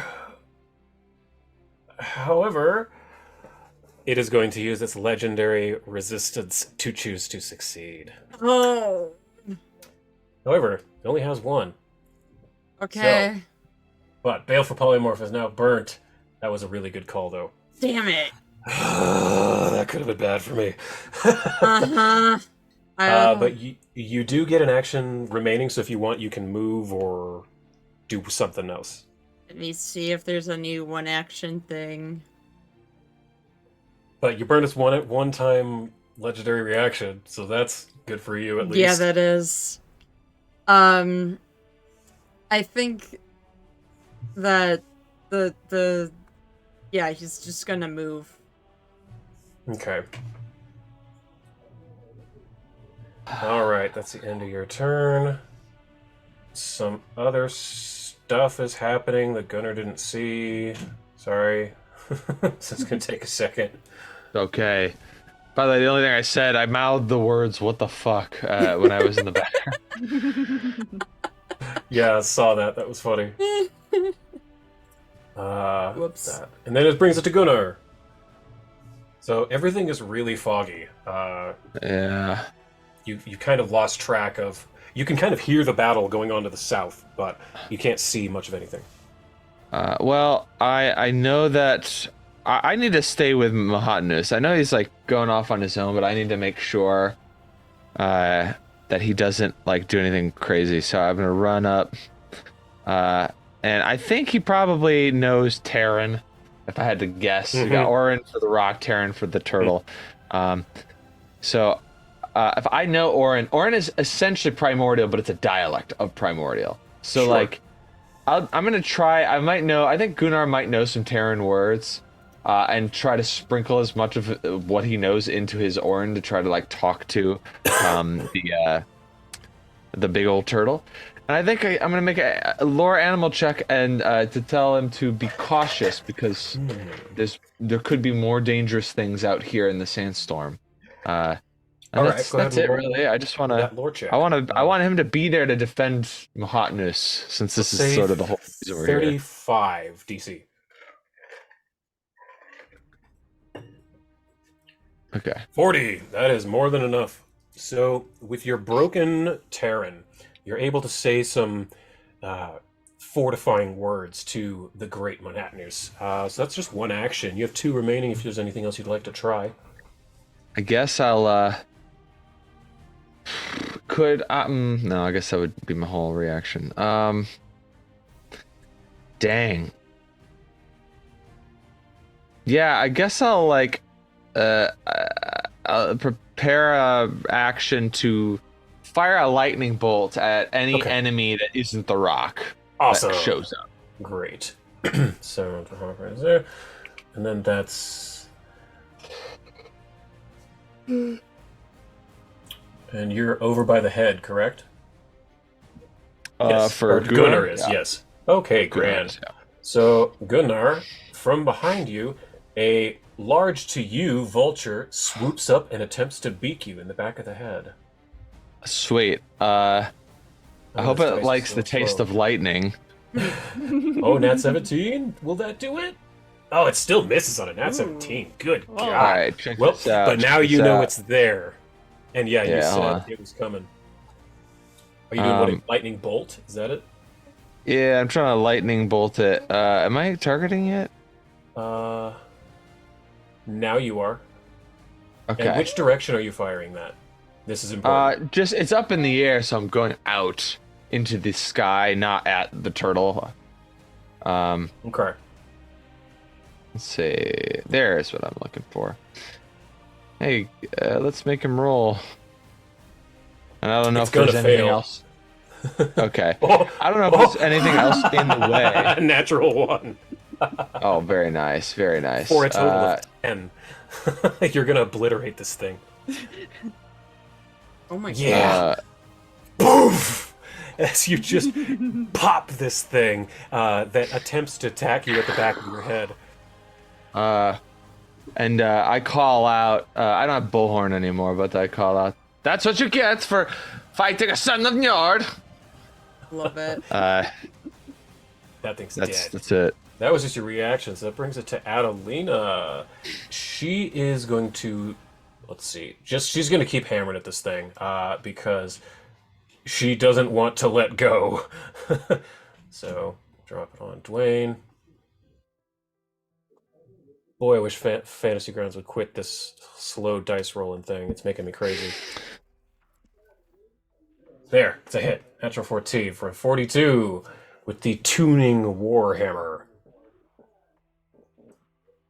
Oh, it's so slow, it's killing me. 23 damage. Gonna roll to keep it holding on. And then 1 to just look around her to take her in, see what's going on. Okay, going to... So slow. Good lord. Okay, so Adelina is starting to... Con, you and Adelina are starting to see that same fog rolling in. Please give me a perception check in the tower, Con. Got And it. Reese, You you got it. are up now. So this thing is like downed. It's not down, it's just kind of... it's still dazzled and sort of blinded. Okay. And someone said they were trying to set it up for a full-on broadside, right? Zavid, weren't you doing that? Yes. I had all the stuff loaded with 3 actions. Mhm. So we need 3 more actions to actually fire this broadside. Yeah, Yes. Sarah Nulia can help. So Yes. I think what I'm going to do is something ridiculous as usual. And I'm gonna take telekinetic projectile. I forgot you can cast that, right? I can. That's right. And I'm gonna take one of the cannonballs and just whip it at the bird's head. Nice. Okay. Let's go ahead and roll the attack on that, the spell attack. Okay, let me do that.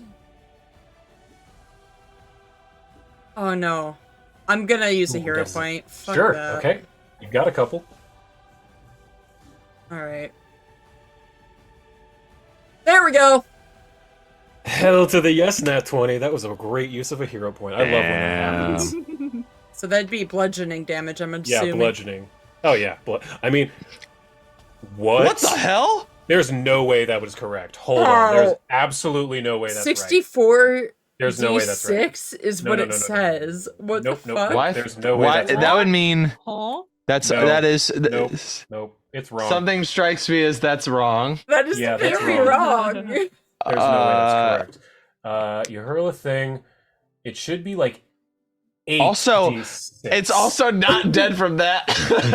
Yeah, it's so firstly, let me fix its hit points. First and foremost. So don't worry, Yeah. guys. We just have another 500 hit points that we need to chew through if we even want to make a dent on this For guy. the audience, it came up to 484 hit points when 64 die went. Okay, so that's supposed to be 8 D6. 2, 3, 4, 5, 6, 7. So it should be 16, or no? You just double the result, right? Yeah, hold on. 1, 2, 3, 4, 6, 7, 8. Oh, And that's then good. Blood Geo Nig. 64. Holy shit, fucks. Okay, so hold shift and drop that 8d6 on top of it while I fix your other two. Yeah, no problem. Yeah, I don't know how that happened, but holy shit. And plus it was a crit, so I think it rolled like 100 and something of them. Jesus, that was ridiculous. Shift click. Yeah, hold shift and then drag that 8d6 bludgeoning on top of the bird. Oh, okay. That's That better. looks more correct. 76 is still pretty damn nice. So yeah, you just pick up this cannonball, hurl it without the use of a cannon or black powder at the same. 6, 7, 8, and then that's gonna be your slashing. There, I fixed your telekinetic projectile. Thank Holy you. crap, I don't know what that was about. So that's 2 actions. You have 1 left if you want to help out the broadside. I was gonna say we have a secret weapon against Rovagug. I think we're gonna rely on this a little bit. But Right. now I don't know. Let's see. Well, I still have the bug up, right? So could I do another bludgeoning? No, that's a spell. That's unrelated. Okay. Well, with 1 action then, I'm just gonna... Oh, man. I can't... If I fire an You arrow... could double bow attack. Yeah, I that was would be your thinking of wog. doing that. You just can't with that cannonball, the telekinetic projectile. That's fine. But your bow, absolutely. That'll... No, 40... Oh, yeah, it hits. Sorry, I Yeah. thought that said miss for some reason. Yes, that hits. 24 damage with a bow. Excellent. Elemental water. Ah, yeah, the cold arrow. Sweet. Yep. Second one goes a little wide. It's okay. Fog is starting to overtake you, and Khan, you are in the same kind of pea-soupy fog that Gunnar finds himself in. Both of you rolled exceptionally badly. Mm-hmm. So that's the end of Reese's turn. Making it this thing. And Gunnar, another vulture, appears near you and is attempting to talon attack at you. Or no, beak first. I guess it only gets the 1 because it had to fly in. Natural 18, is that going to do it? Nope, still misses on a net 18. Lovely. Gunnar's a tank and a half. Gunnar is just like confused. Like, I didn't know vultures were predatory. I thought they were scavengers. What the fuck? Roll a religion check, and a third one also comes in. Ooh, a Attacks. religion check, huh? Yep. That's Gunnar. interesting. Make this one public. Unless you already did it in the tower. I'm gonna give him a hero point from Zavid. Okay. I want him to know something. Because that net one was pretty funny. That was. Okay.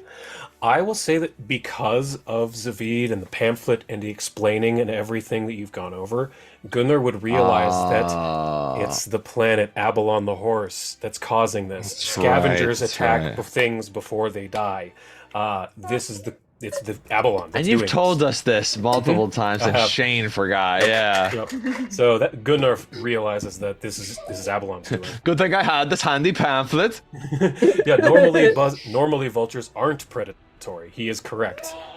But that's that. Top of the round to ya. Brings it to the bird. It doesn't like getting all this blasty cannon stuff, so it's going to start an attempt to fly a little bit north with, whoops, and, well, unselect vulture 7, select the, yes, there we go, 1, 2, 3, 4, 5, 6, 7, 8, 9, 10. Yeah. 1, 2, 3, 3, 4, 5, 6, 7, 8, 9, I think 10. Anyanka might have to prime the cannons on her turn. The Windseeker gets it into position, and then Saranulia fires them. Yeah, and then it's going to attempt to wing attack or beak attack down to the turtle. See if it can actually hit it this time. Ooh, nat 15 might do it. Yeah, but we are in all of this. Oh no, it does hit because the bird. Okay, so essentially what's happening here, since you're now in the fog, is everything is concealed to you because of the fog. So every time you roll to attack, you have to roll a flat DC 11 to hit anything. But Dwayne the Rock can see through it at a storm sight. So even if that second D20 just rolled but failed, it still would have hit. So it does. It's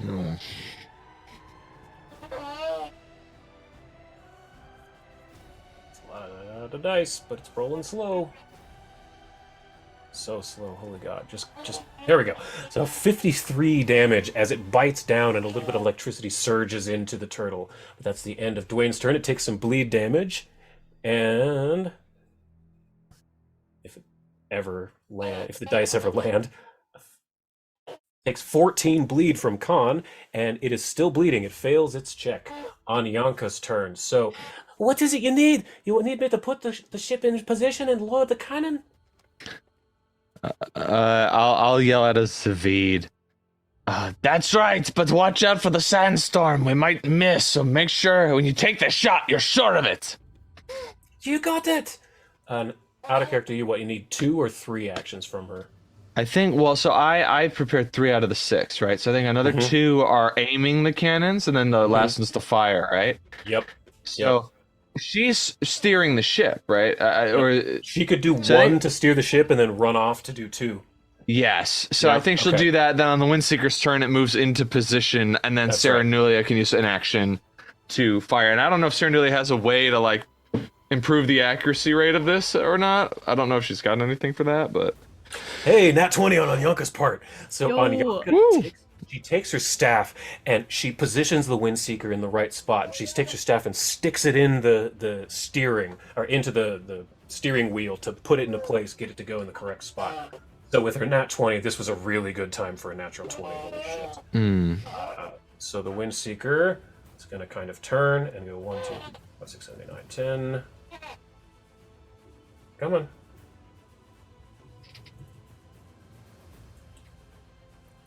There. It's 100 feet. It gets it right to there. Holy crap. So then all of you... Oh, you've got yourselves to move? Okay.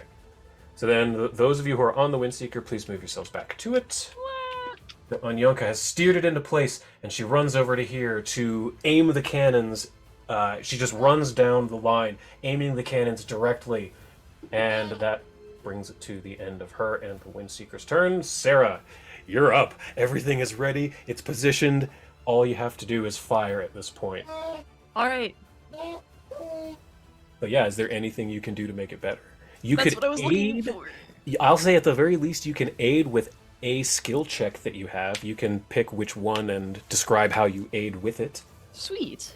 Let me look at her skill. If I remember right, she's very intimidating and very sneaky. She is very intimidating, and she is very, yeah, she is very sneaky. Or she could use Lore Desert, as practice aiming in sandstorms. Ooh. Yes. This is actually fog, not sand. Oh, gotcha. Yes, it's very strange being in the desert, actually. Yeah. That there would be sand, fog. Oh, that's why you said it was I've never needed to moist. fire into a cloud bank before. What do I do?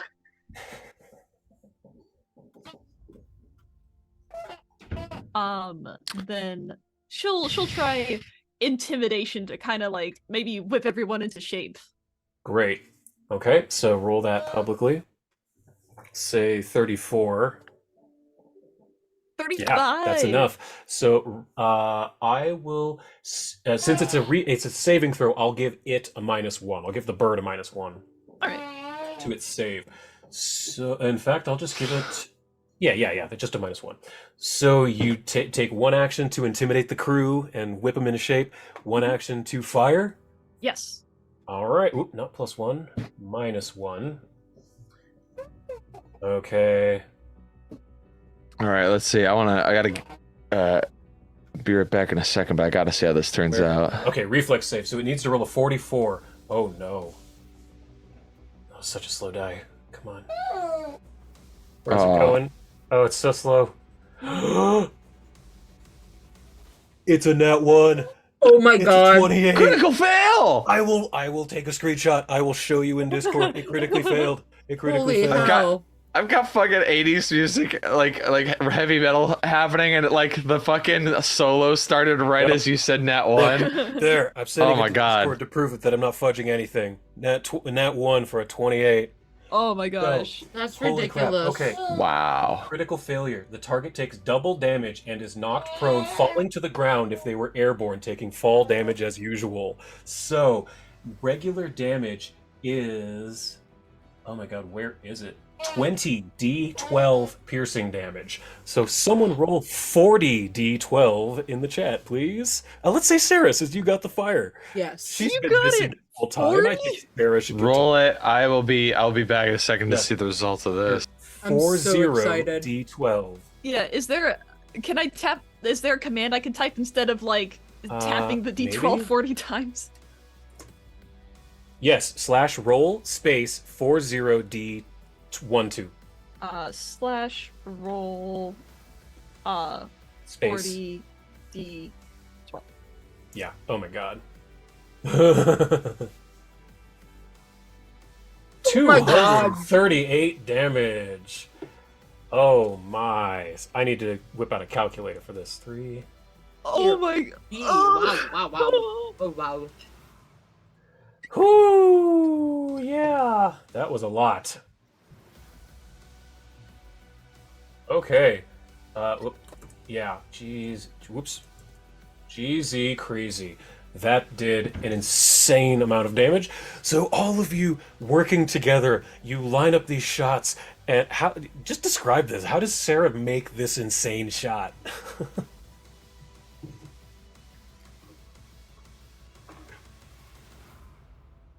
Now I'm thinking about it. The power of Sarah and Ray. I think that like through like the sheer force of will, there's like a beam of light for only a second that pierces through the fog bank just long enough for everyone to line up their shots perfectly, and you see the glint in Sarah's eyes, and she gives the fire command, and the ray of sunlight fades just as the cannonballs impact into this big fuck off bird. Amazing.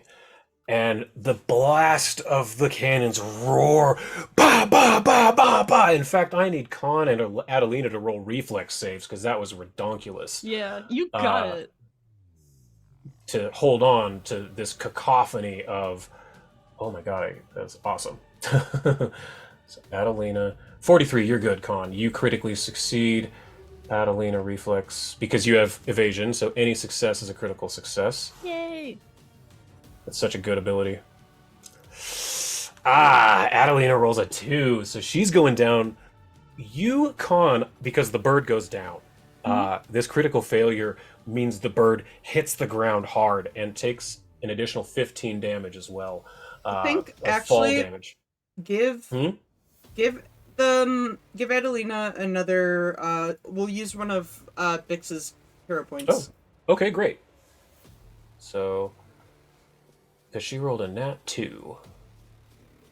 Reflex. These dice are killing me. Went to a nat 1. No. So it was a nat 2 to a nat 1, so either way, Adelina's going down. Okay. So she doesn't take a ton of damage. I didn't roll very high on it, thankfully. So she takes 15, so that's 57. But she's also going to be prone, and I'm going to say she's also slowed because she went down with the bird. So Adelina is... Well, she doesn't have to be slowed, but she's definitely prone. And the bird is prone, and it is slowed 1. Con, with your reflex save, I'll say you can either have flipped over to the turtle right in the last second, or the feathers cushioned your fall and you can stay on the bird. Your choice. Stay on the bird. Okay, so you stick on the bird. Whose turn was that? Sarah? I think Sarah has one action left. I think she's just gonna celebrate for her turn. That checks out. Okay.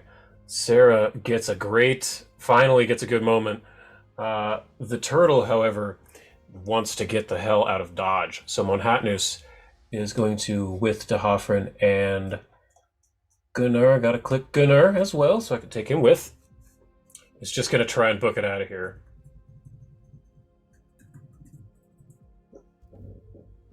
But then, before it does that, though, the turtle is going to attempt to bite at one of the vultures. Yeah. Instead of moving that far, I'm mulliganing that. It's going to attack the vulture that's near it with its teeth. Let's see. Jaws. Vulture. Come on, roll. Against tiny vulture. There it is. Hold me closer. Hold me closer, tiny vulture. A critical hit. I was probably going to just straight kill it, but we'll see.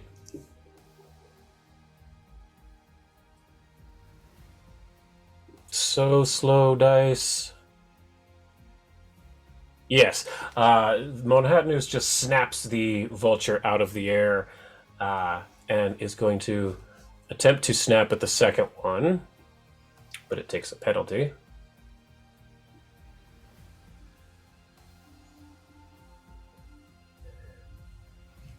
At this point, I wish I could turn off my dice animations. Still a critical hit with a natural 4, though. Oops, I don't think I meant to roll that. I think I just attacked it. Ooh. I did. Yeah. Yep, there we go. Fixed it. Okay, I fixed it.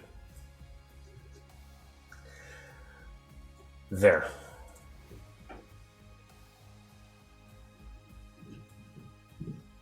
Come on, dice. Alright, yeah, dead. Okay.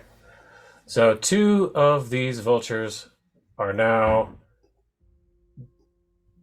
Oh no, shit! Oh, you made the bird go away. No!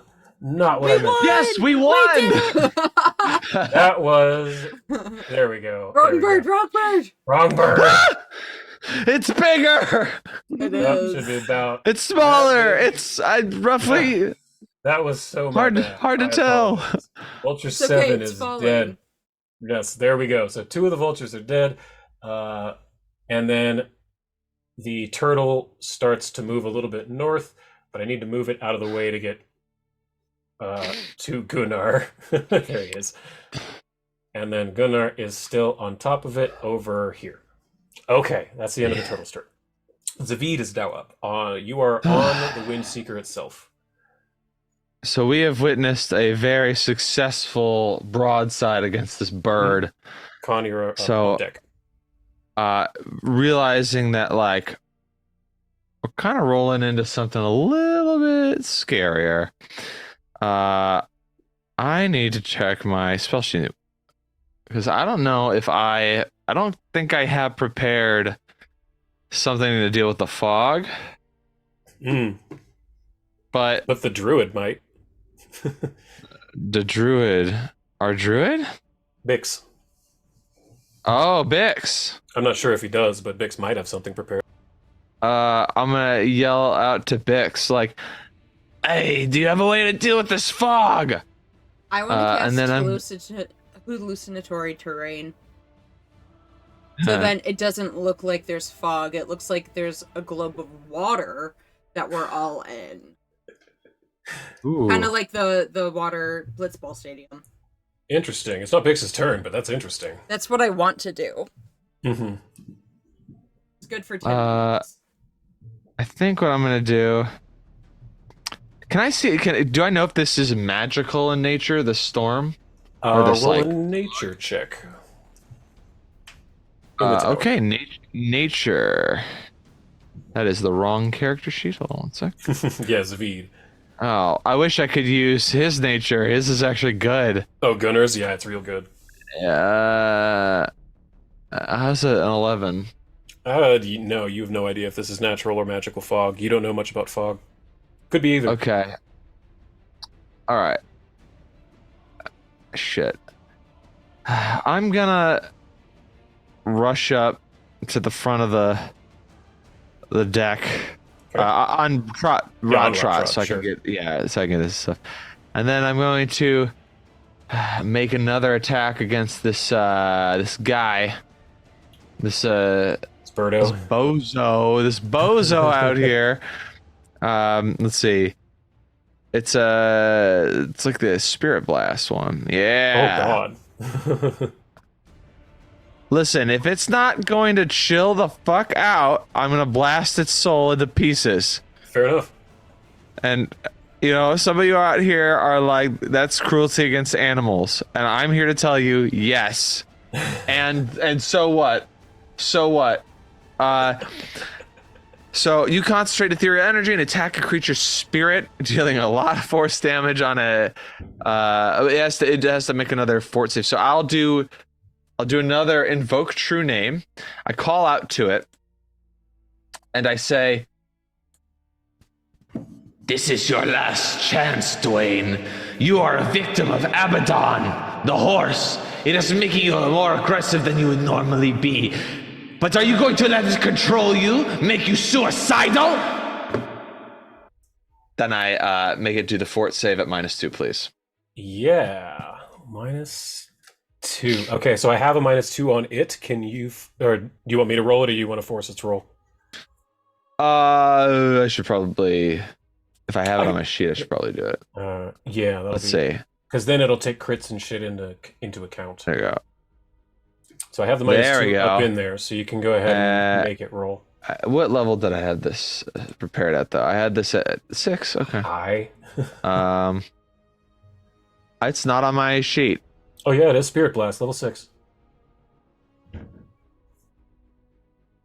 Oh, I have two sheets of spells. Sorry. Okay, yeah. All right. Okay, man. Fail this one, please. Here comes its save. Oh lordy.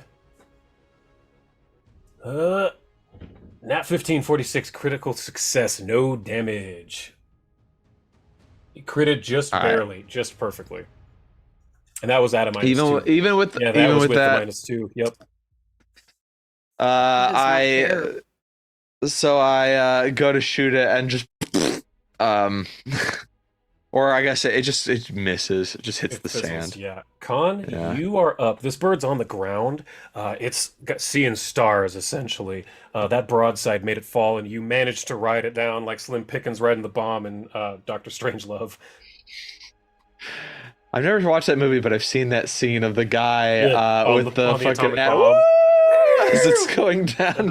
Good lord. That movie's crucial watching. You should watch Dr. Strangelove.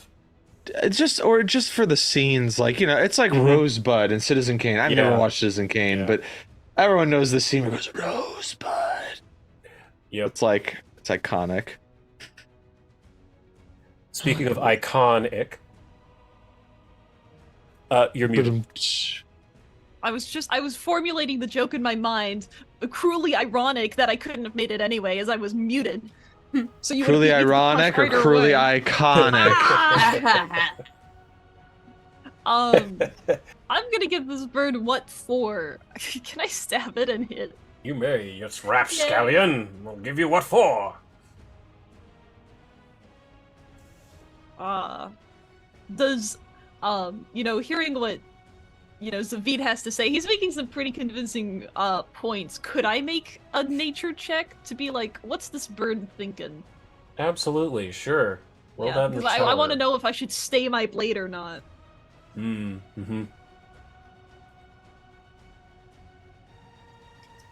How many actions do you still have?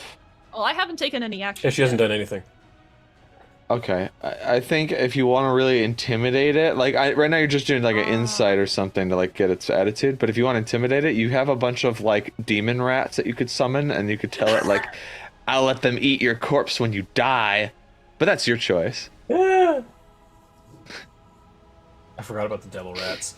Yeah, I'm just saying that's to me that's very frightening, especially if I was a giant bird. Like I'm not afraid of other giant things. Like I feel like I can hold my own, but being little rats like getting into my like skin under my skin like bugs and like eating, I think a rock should be afraid of that.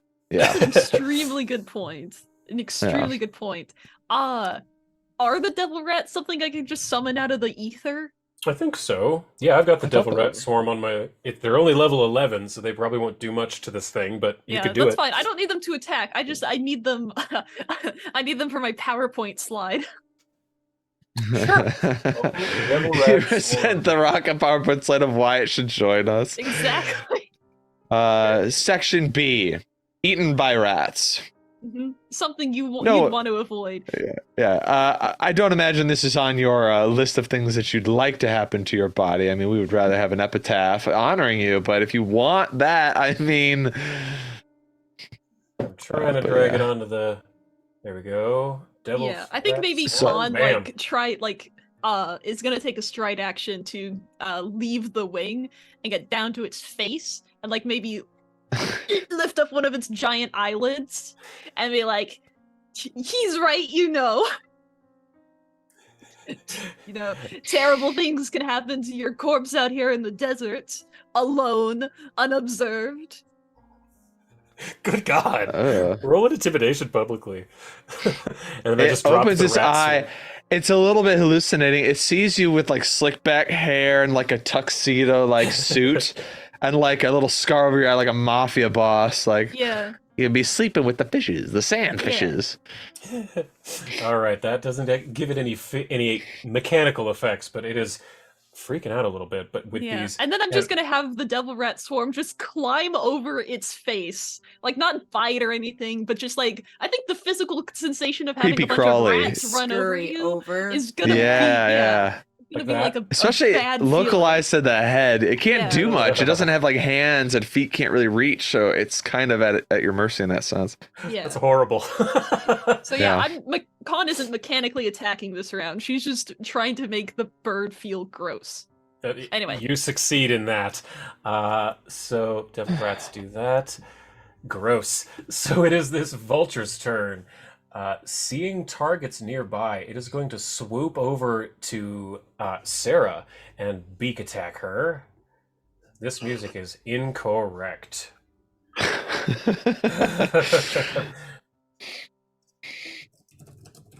No, this is even more incorrecter, and that was a very much a miss for the vulture at Sarah. That it's going to follow up with a talon, but there's no way it's going to actually hit on a follow-up against... No, that's going to be a critical miss. Oh, whoa, wait. No, it reset her armor. That's a thing Fantasy Grounds has been doing. There's absolutely no way We a 15 remember. hits on... Yes, on... We remember you were very frustrated because you had to keep going back into NPC sheets and resetting things. Having to do it again. So for Sarah, yep, there it is. 1, 2, 3. It's Bix, can you check your AC? Does it say like 15 right now? And Adelina, yep, same thing just happened. It's so annoying. Yep, I'll probably Bix too. Yep, okay. That's so very frustrating, but there we go. I fixed them again. All right, so that's the end of the vulture's turn. Second vulture is going to fly over to the turtle, trying to beak attack Monhatnus. Probably going to miss, but it's trying its best. Speaking of trying its best, Fantasy Grounds. Critical miss. Okay, Bix brings it to the Phoenix flying around in the air behind the Windseeker. So Bix is going to fly close again to the bird. And that's like one action, so do that. And then I actually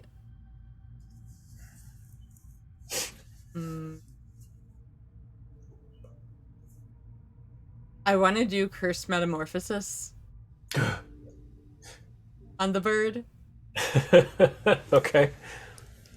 And What is this Baleful polymorph, Curtis Metamorph. I'm gonna change you. I'm gonna make you something you're not. I'm the one who built the spell list. It's my fault. You transform a target into a creature into a harmless animal appropriate to the area with effects based on its fortitude saved. Turn it into a little like a sidewinder so that these rats can tear it apart. Oh god, that'd be horrifying.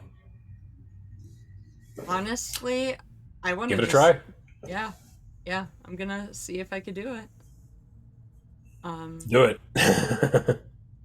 So, target it if it isn't your target already.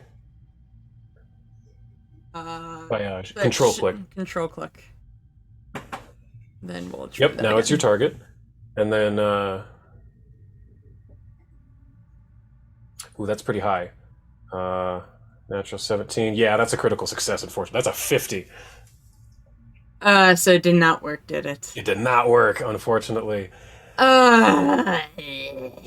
Okay, both of Bix's tries on that are out the window. Cool. That's okay. All right, and do I have anything else? You moved and then used 2 actions to cast, so no, no. Bix is done. Okay. Vulture is gonna swoop down and try to eat these rats. I mean, that's what vultures. Birds, mice. That totally makes sense, right? It doesn't know that they're devil mice. Oh, natural 19, but it still misses because it's so low leveled. All right, gonna follow up with a talon, even though it's guaranteed to miss. So I'm just gonna move to the next. Gunnar is up. I like the idea that a vulture like swoops down to try to like peck at the rats, and the rat just like slaps him in the face, like "fuck out of here." Yes, Gunnar is now up. I'm not sure where he's even at. Oh, he's on the turtle. Yes. So Shane, you with Gunnar is up. Oh, that's me. Yeah, I'm Gunnar. you are Gunnar. You are. Gunnar is going to. He's gonna make one last appeal. He jumps, Give me an lands. athletics check, please. Yeah. Publicly. It's called All right, 34. Gunnar, All right, yeah, you got it. Oh yeah, 37. He lands on the bird. And or next to the sand next to the bird as it's like seeing Khan. He's still like looking like Thor from Ragnarok, with fucking lightning coming off him. He says, "My friend, it does not have to be so violent an end for you. There's more conflict yet to come, and more feasting to be done. This is my last time asking. Will you join us? Or will you still fight to the bitter end? For that end is near, if you will." And then an animal check, I guess? Yeah, do it at advantage at this point because you have very much beaten this thing into submission. Thank you for that. So you rolled? Okay, 35. Yeah, that's significantly better. It looks to you, and it says in Orin, further conflict, but we can stop this. Aye. And it looks to the turtle, and it looks to the vultures, and it feels the rats on its head. It says, very well, I submit.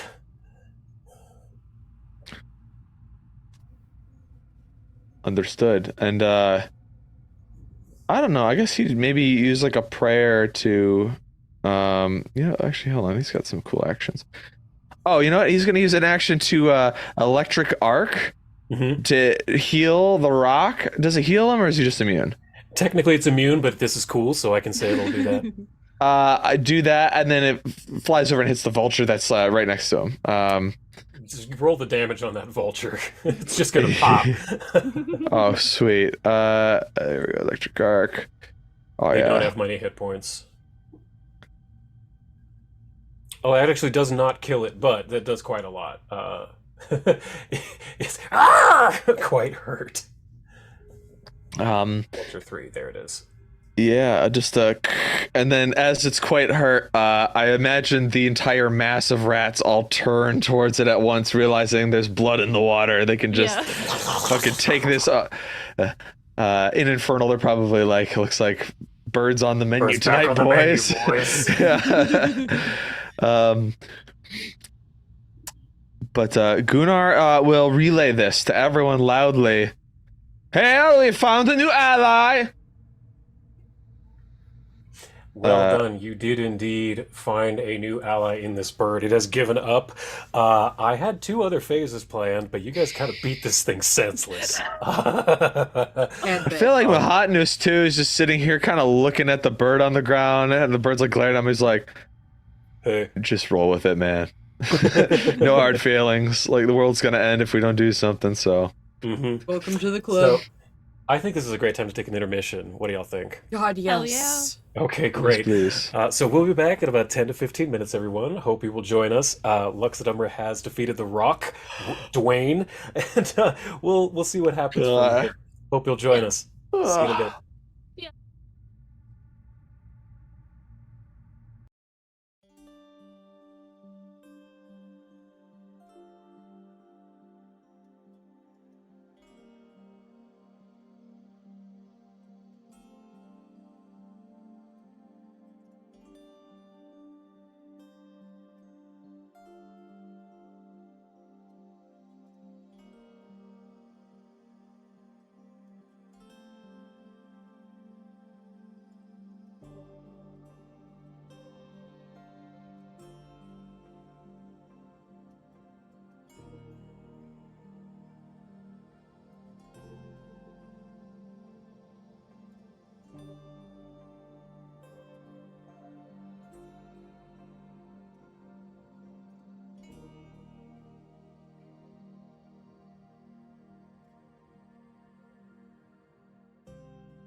Hey everybody, welcome back. We're back from our intermission, and where last we left off, Lux Et Umbra had very easily submitted Dwayne the Rock to their will, much quicker than I had anticipated, actually. But the mighty legendary electric bird is lying on the ground, rats in its hair, Adelina and straddling its back, Gunnar and Khan looking it dead in the eye.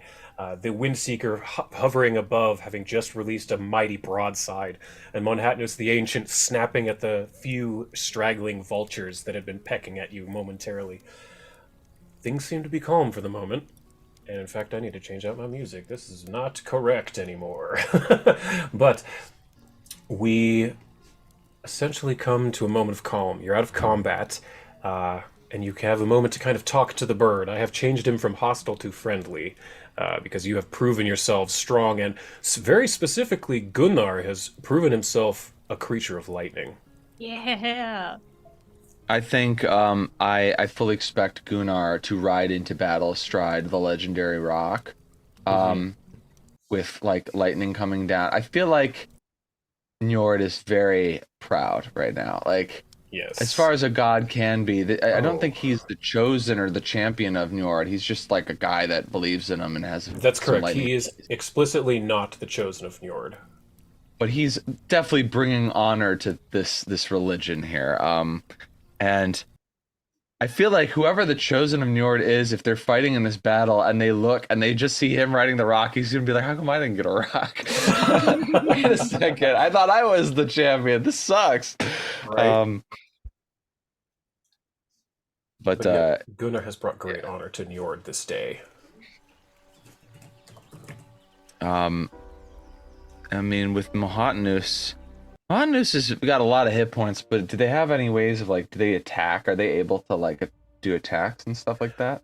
Yes, Monhatnus is fully statted out. Okay, I'm wondering what would you like to know? Well, if we're doing a final battle, Mhm. you know, the battles of, you know, of good versus evil, you know, Helm's Deep, if you would. If we've got our giant animal friends who are like coming to fight alongside, I'm worried that Manhattanus, I mean, with a little healing magic, they can probably stay in the fight for quite a while, but I'm worried that they'll like get swarmed because they're such a big target and they're easy to like gang up on. So like, I think in order to prepare both the rock and Mahatnus, we'd have to like put Barding on the rock, and then Mahatnus needs to have like those war elephants, like turrets and stuff on the top, you know, like a mobile battle station. Uh-huh. We got to change it from this little village to be something a bit more combat oriented. I've dropped Monhatnus' stats in the chat. It's a level 16 creature currently, but yeah, if you worked on it, gave it some battle stats, maybe taught it some things, we could definitely update its stats for the end game. That's fun. It's already got some docks on here and a couple ballistas, but this could be way more, you know. Yes, it's very rudimentary right now. It's mostly just scrap, cobbled together into, you know, a couple ballistas they found that they stacked to the side. But yeah, it could room for upgrades.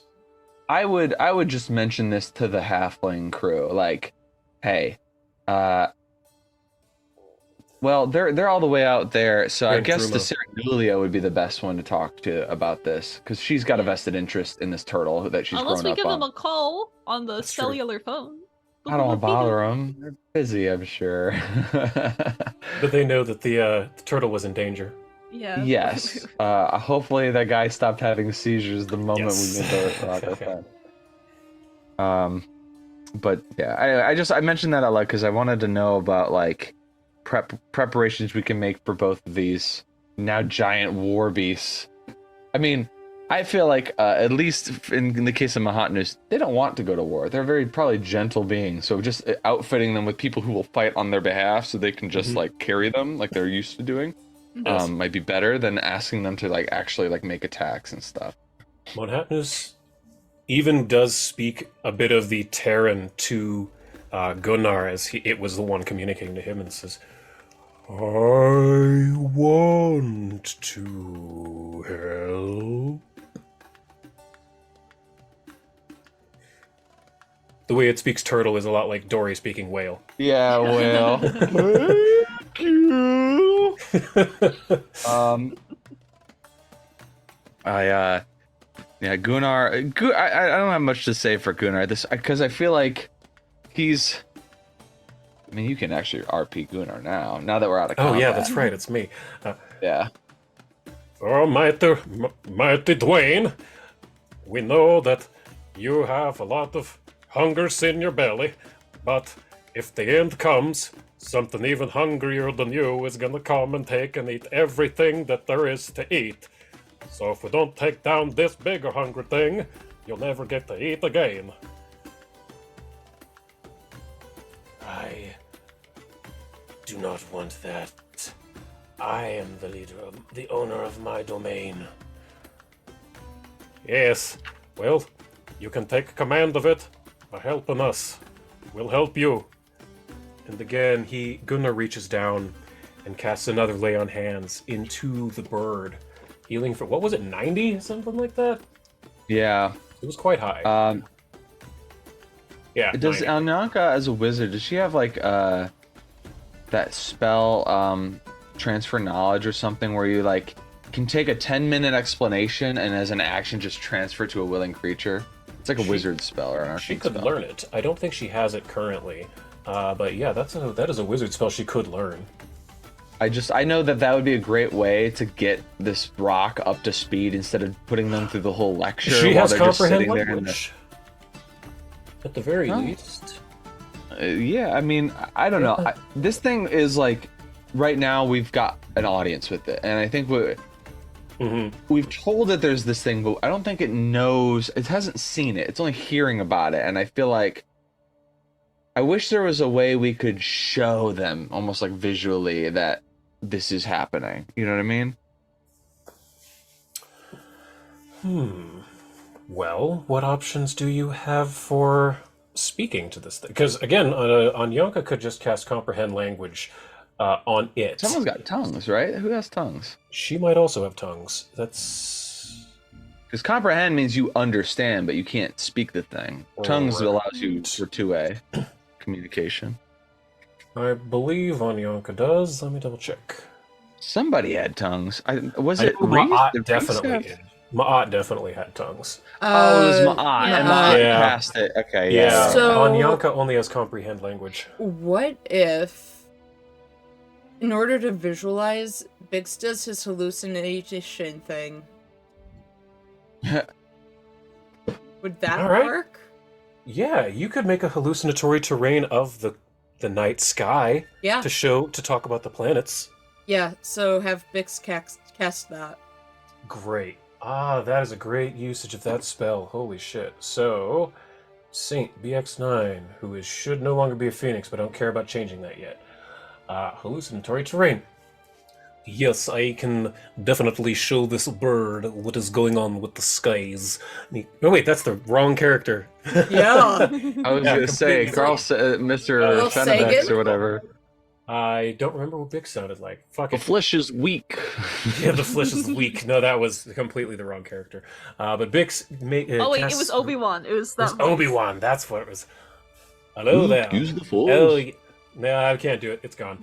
So Bix is going to cast hallucinatory terrain to change the Let the force guide you. the cloudy skies to look like the night skies, and he begins to point out all of the planets that are aligning. And I guess I'll try to make it the best explanation I can, and just basically say, when all of these line up perfectly, the hungry one awakens, and then we become the prey. We become the food. But it's not just me. It's not even just you. It's the desert. It's the ocean. It's the sky. It's everything. It becomes food. Existentially, we stop existing because we will be destroyed in the belly of something far larger and more powerful than any of us. But we've imprisoned it once. It can be defeated. Hope is not lost, but we need everyone to work together for the fate of our world. Is essentially the way I'd explain it. Yes. I will work with you to defeat this jabroni. I want everyone to give me perception checks in the tower, please. Can I make a will save after hearing Hearing him say Rovagug be described as a jabroni? If anyone's a jabroni, it's fucking Rovagug, man. You said in the tower? Yeah, perception in the tower. God, Shit. I'm just imagining Rovagug bursts forth, and it's just like they're wearing like a white tank top, and they got greased back hair with like a gold chain. Hmm. I know this is initiative, but it's still perception. Yeah, that's fine. Oh, in the tower. Shit. Sorry. Nope. That's okay. I didn't get it that high anyway, so it doesn't matter. Before I say what Khan hears, I need to just remind everyone that we were supposed to play a week or two ago, and then we were supposed to play a week ago, but we kind of just didn't last minute.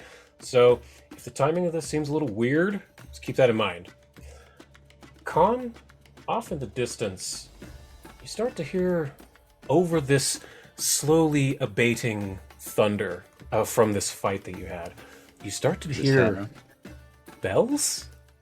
It's Santa. Jingle, jingle. Oh my god. Jingle, I can't believe I called that. I was like, why would he talk about it being that time of the... I'm like, it's Santa.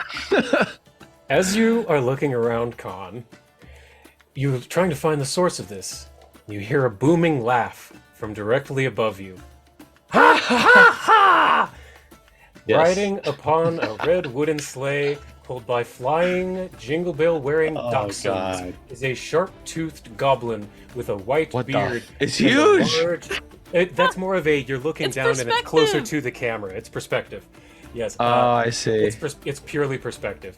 But pulled by flying, jingle bell wearing dachshunds is a sharp-toothed goblin with a white beard and a large sack upon his back.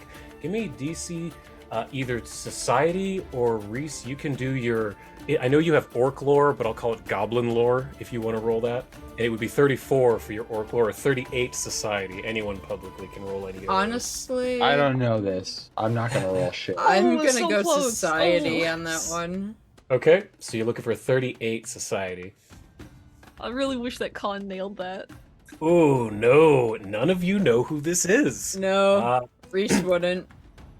and you Wait. Do any of the NPCs know? that's a great question. Does anyone have a look of like abject childhood joy? Probably their on faces? Yonka. Let me check. Her Maybe. skeletal mouth just drops a little bit. Her jaw literally detaches and drops. No, Anyanka has no idea. Nobody knows. Nobody knows. Adelina might. Adelina. I'm just gonna make all of them roll. So Adelina, let's see if any of them can hit a 38 society. Oh, Adelina is untrained in society. She only has a +4. She literally can't. Anyanka, Gunnar, can he? Does he? Gunnar being the one that Am I gonna knows have to is do gonna be this? Am I amazing. gonna have to roll my society? Gunnar has a +0 to society. Let's see if Bix has society. Does he? Bix. Bix Bix has has a gotta know. +4. Bix knows Nope. everything. Nope. You know I'm what? rolling. What about That's Sarah it. I'm Maria? oh, sorry. You know what? Uh, I could use a hero point and re-roll. Sure. I'm rolling. Go ahead. Desperate times call for desperate measures. Wow! Oh, But Reese, with your, I'm gonna say your goblin lore, because you were raised by goblins. With your 34, Reese finally nailed it. This is Schenker Claws. This is fake. My dad said this was fake. This isn't real. This shouldn't.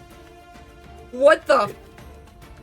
As far as I you was know, this gaslit is again. just a best bedtime story to keep children, and even Balak Mahar, your adopted father, told you as much. He drilled into your head, oh no, Schenker Claus is just a myth to keep bad children in line. It is not a real person. It's more of metaphor. But no, you're seeing it with your own eyes, and as it flies above you, you hear him shout, On Slasher! On Smasher! On Gnasher and Kickin'! On Vomit! On Stupid! On Slicer and Spitzin! Randall, lead my sleigh tonight! and as he flies off, He has a dog named Stupid. yes, as it flies off, A bag, You a stupid stack of dog said a presents dog. That was stupid. slowly floats down and lands. It's not quite that big. I need to make it smaller. And lands upon the deck of the Windseeker. I have presents for indeed. everyone. David's freaking out. They're bombs! They're Stay bombs! away! We're being attacked! And Uh, as he flies off into the distance, Shanker Claus yells, Cracking candle mark to all, and to all a good pie!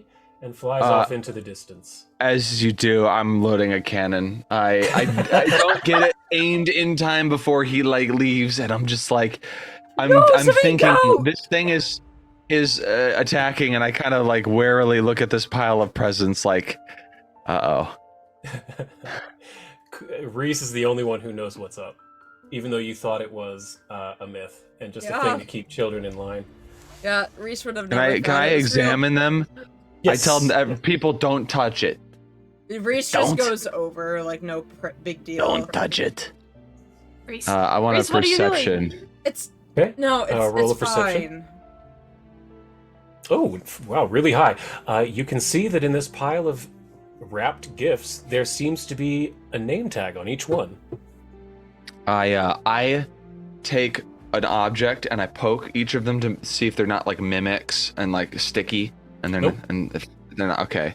None of them are like that. All right. Detect magic. Oh, there's Read aura. definitely magic. There's some magic in there, yeah.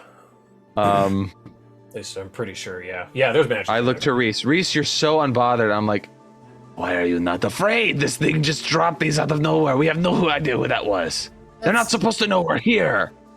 They know our No, names. that's a magical being of kindness and good that keeps children in line. I think we did something really good here. I'm not a child, so what's it doing here? It's the joy and the spirit of good seasons.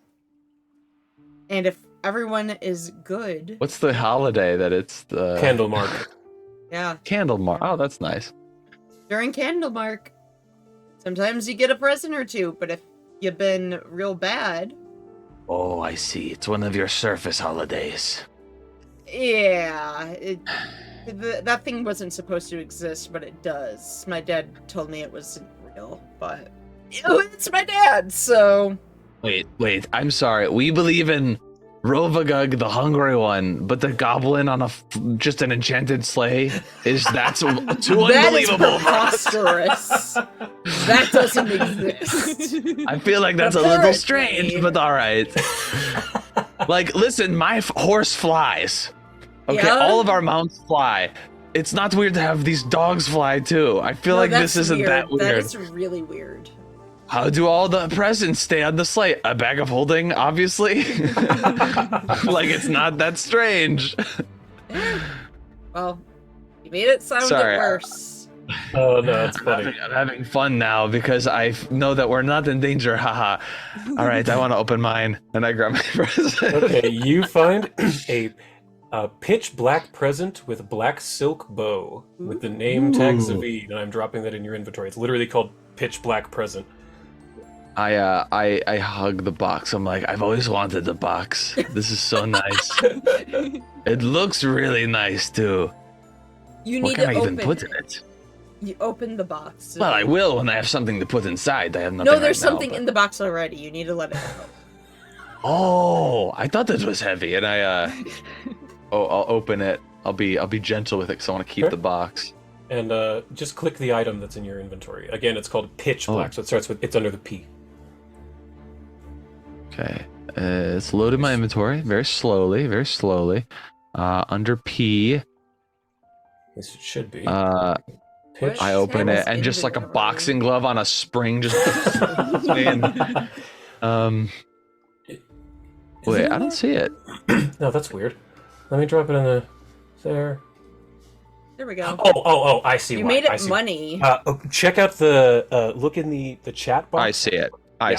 It's because it's technically a parcel, which is actually two items. When you open it up, there are two God, things. I see them. I see That's them. why. A big honking opal worth lots of money. It's 12,000 gold to be specific. and it's Wow. thought to focus illusion magic particularly well. So wait, is this supposed to be for my staff, like the illusion gem or something? Hell yes! Shanker Claus knows what you need. Hell So yes, yeah! that And is then, for Zavid's staff. and then there's something called the Candle of Invocation, attuned to Cabreri. Ooh. It's an uncommon conjuration consumable device worth 2,000 gold pieces. You hold it in one hand and it takes an action to interact, and the golden candle bears a symbol of Cabreri blazing on its surface, surrounded by the iconography of his faith. Once lit, the candle burns for an hour and can't be extinguished. Characters who cast divine spells and worship the deity emblazoned on the candle can perform their daily preparations with the 10 feet of the lit candle to gain 2 additional spell slots for the day. Each at half the highest spell level of the character can cast. For example, 4th level slots, the character can cast A-level spells, which is actually where I'm at right now. Prepared casters must prepare spells in these spell slots as they do for all their other spell slots. A caster's additional spell slots from the candle are lost the next time that caster performs a daily preparation. So this is a once per day when I really need those extra slots type of thing. That's very cool. Thank you very much. You're welcome. And I'm like slightly disappointed that there wasn't any coal in this. I just had a feeling I should have got some, but oh well. Let's see. I want to do an NPC, and then we'll do one of you guys next. Which NPC should go? Gunnar. Gunnar. Okay, Gunnar. Oh boy, I wonder what mine is. He rips into his I want box to give Gunnar gifts. like a gleeful child. And he Oh pulls boy, out, oh boy. oh boy, oh boy. He pulls out a large pewter stein that's carved with the image of frolicking narwhals. Oh my god. Oh boy, it's a new stein! And he immediately pulls out a barrel of ale that he just happens to cartoonishly have in his hammer space. And he pours it, and as soon as he gets it to the top with the perfect foam at the top, you start to hear coming from the stein, chug, chug, chug, chug, chug, and he goes, "It's a stein of chugging," and he just starts to chug the beer, and as soon as it's empty, the chugging stop, the cheering, it starts to cheer, hey, and then dies down. Oh my god. Oh, that's really good for your adorable. mental health, you know? Like you're having a bad day. You Yeah. bring out the stein of chugging and then it just cheers you on and pumps you up. I love that. Gunnar gets the stein of chugging. So, That is adorable. Reese or Khan, who is getting a present next? That can. Khan. Alright, yeah. She'll You get waddle the- up. Green present with gold flecks. It's in the chat there.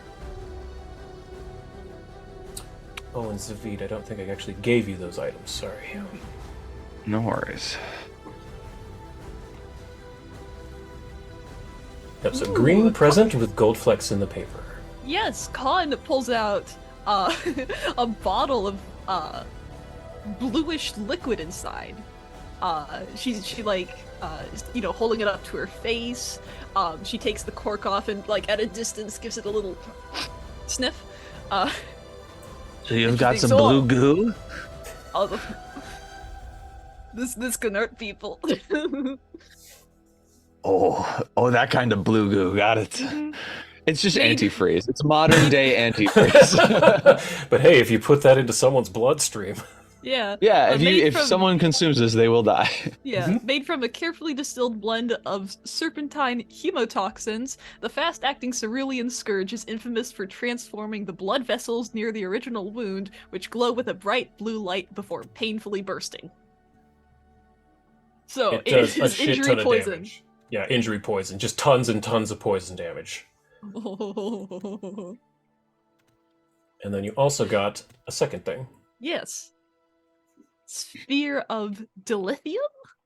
Dilithium, yeah. Yeah, this large cornflower blue gemstone is a polished sphere the size of a cantaloupe. Castrovelli engineers use them as a power source for large machines. Ah! It's almost like Shanker Claus knew what you needed. And she's like holding it to her chest and spinning around. You see- Molmec, here I come! Oh, wow. Well, I wonder what that goblin has for me. And Adelina runs and looks through the presents, and she finds one and starts to shake it. And she rips it open, and it's a book. And for a second, she's like, ugh. You know, like when you get socks when you're a kid. Like she has that look for a second, but then she reads the title, and her face lights up. and she shows you. It says, "Hammer time, mace fighting, and you." Oh, this, and she says this book was written by the mythical warrior Major Corporal Hammer. And basically, if a fighter of level 13 or higher spends 7 consecutive days studying this book, they can increase their proficiency with hammers by 1 level up to a maximum of legendary. Because Adelina is technically a sword fighter, not a hammer fighter. Her sword broke when she fought in the labyrinth and she died. So she's been fighting handicapped this whole time. Okay. While she's enthusing about this, though, I think Zavid's gonna just sort of roll his eyes and be like, "Nerd alert!" And then, hey Reese, why don't you open up yours? What do you got? I'll drop it here in the chat. Blue and pink present with the white ribbon. It's just full of like I adult see what toys. you did here. Shanker claws. I don't know what you're talking about. I see what Shanker Claus says, and trans rights is exactly what he says. Hell yeah. Trans rights! You're off. To all, and to all He the was gone. He's guys. back. Merry Candlemark to all and to all trans rights! Yes. Okay. He... One, fuck you. 2, everlasting Gobbo Stopper? The frick is that? Read the description. Okay. And flips over the tag. Craggy stone appears a little more than colorful, if not a bit muddled gem of little value. Ugh. However, is a chunk of pure gobbolite, sweet mineral connected to the elemental plane of candy. Hold on, this might actually be good, guys. Aw. You can suck them and suck them and suck them and suck them, and they never get any smaller. It's an everlasting Hell yeah. gobstopper, but it's No. goblin gobostopper. Yeah. Oh my god. Oh my And god. that's a Willy Wonka quote. The You can see it. Yes, elemental oh, I plane know. of candy, though. I made that one up. I love but it's that, officially though. canon now. Okay, and there's one more thing, and it's just like has in my mouth. What the Ugh, that's a little messy. Puts it in a bag. This is something. And he picks it up, and it's a flame nevate. Nevate?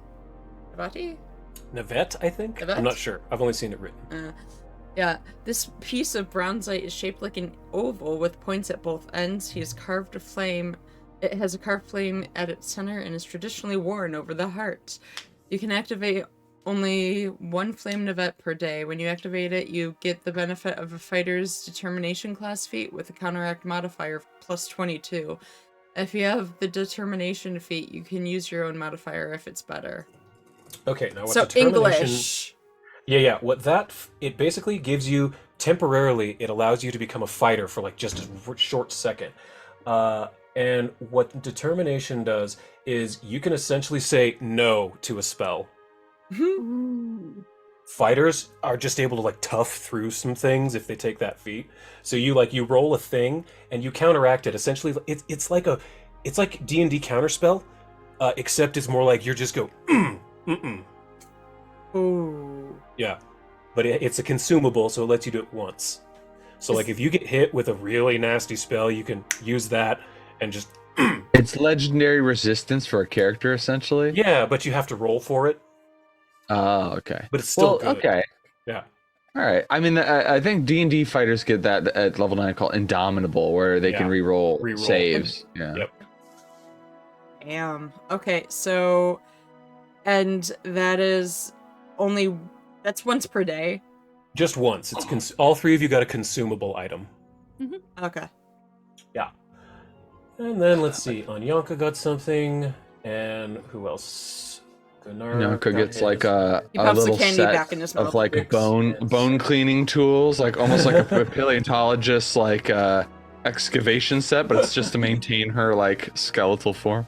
Ah, that's right. Anyanka opens hers, and she pulls out this strange ball of greenish goo that kind of bounces in her hand.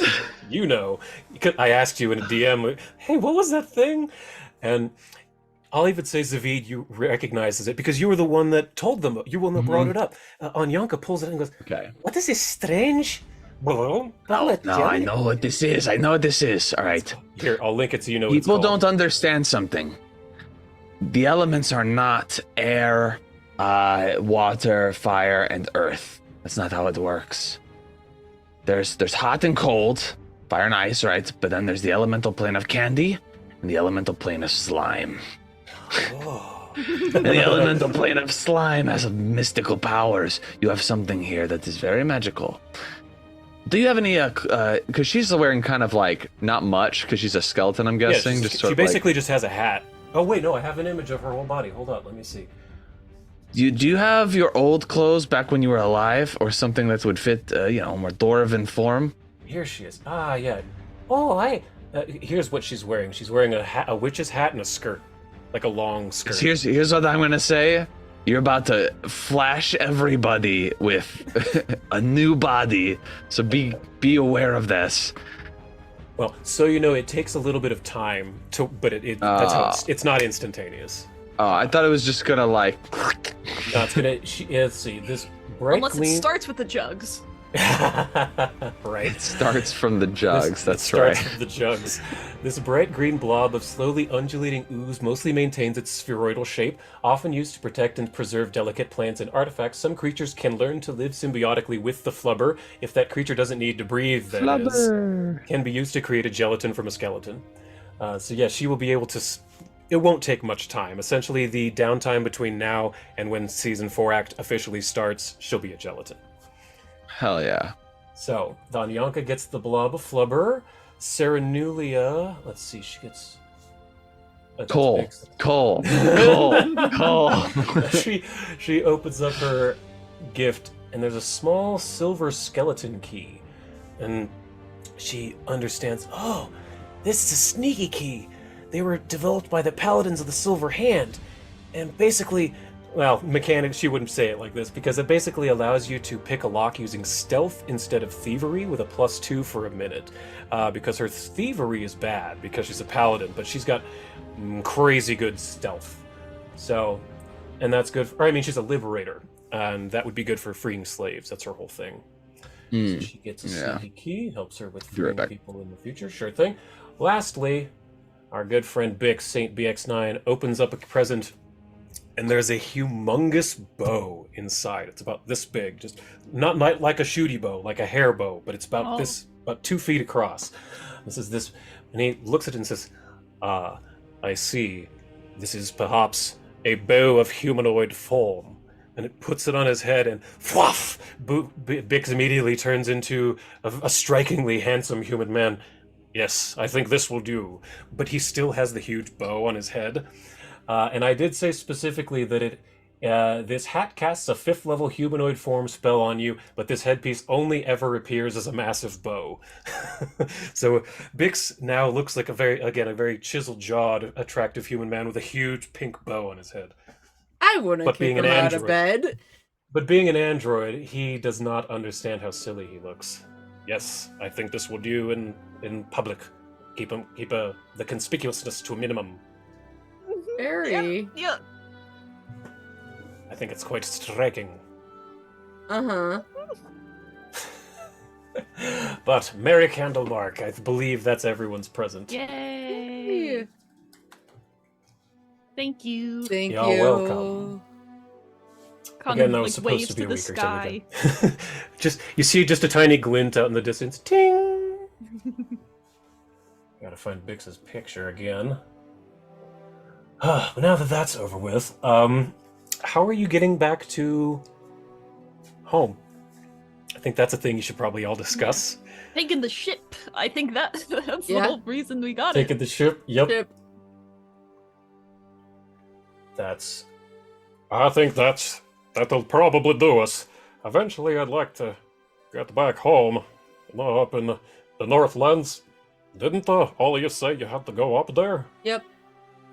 We Gotta do. hit there anyway.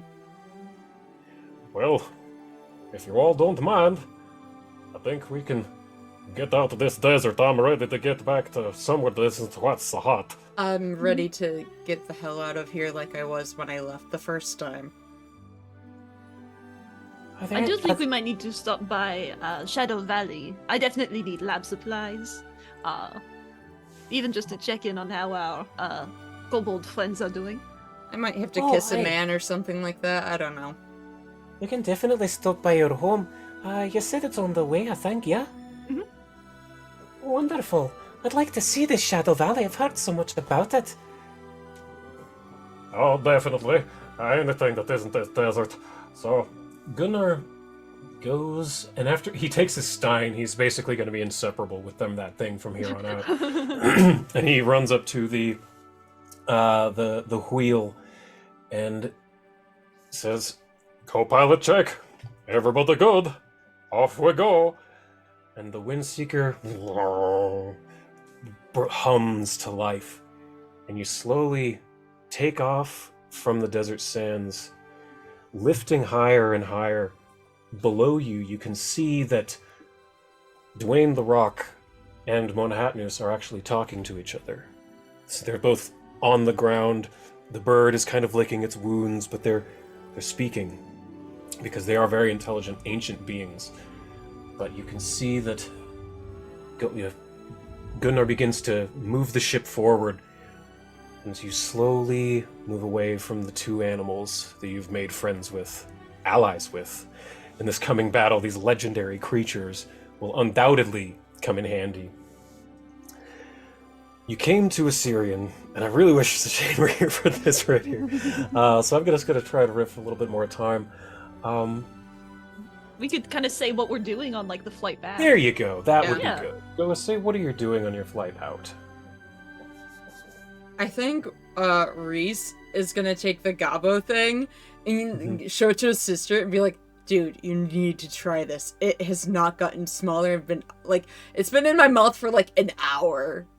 Oh yeah, let me give it a try. Here. And she grabs it, even though it's like still spitty, and just pops it right in her mouth. Because we decided that after the time she was dead, that you two are now twins, the same age. So you've got that like gross twin thing going on at this point, where it's just like, oh yeah, and just pops it right in her mouth, even though Oh, you yeah. technically met like a week ago.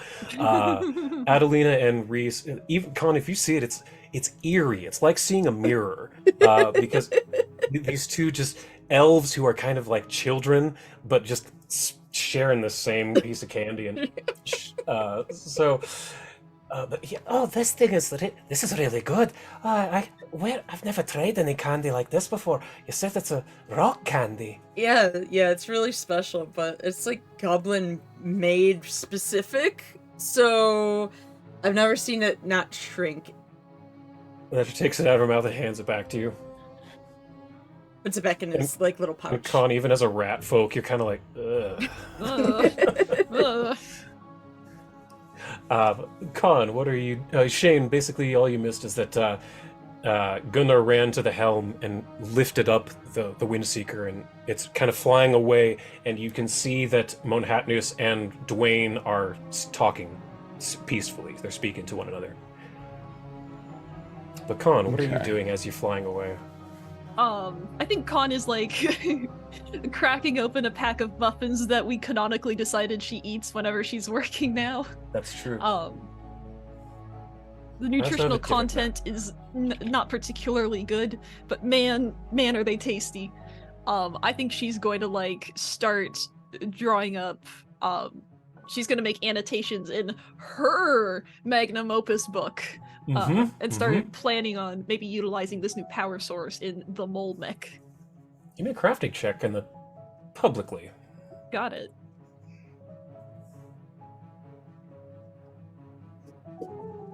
Yeah, 47. You've looked through this book countless times at this point. Your book that you wrote, your plans that you came up with. And you remember that there's a section on the power. So you flip to that section, and originally your plans called for a negatronic capacitor bank, like they were making at the Cogito Machinists way up in Belkson. But you realize that with power is power. Just flip the polarities here. Change the wiring there. Use a different thickness or a different gauge of wire. Change the insulation. I'm an electrician. Sorry. And you've got it. You could make this thing work. And you honestly think this would work way better than negatronic capacitors. Because Good thing I thought of it. Good thing you thought of it. Essentially, here's my. Again, I'm an electrician. Negatronic capacitors were kind of like DC power, whereas this sphere of dilithium is going to be AC power. You're going to be able to really crank this thing up to 11. Yeah. Zavid, what are you kind of doing as the ship is sailing away from Assyrian?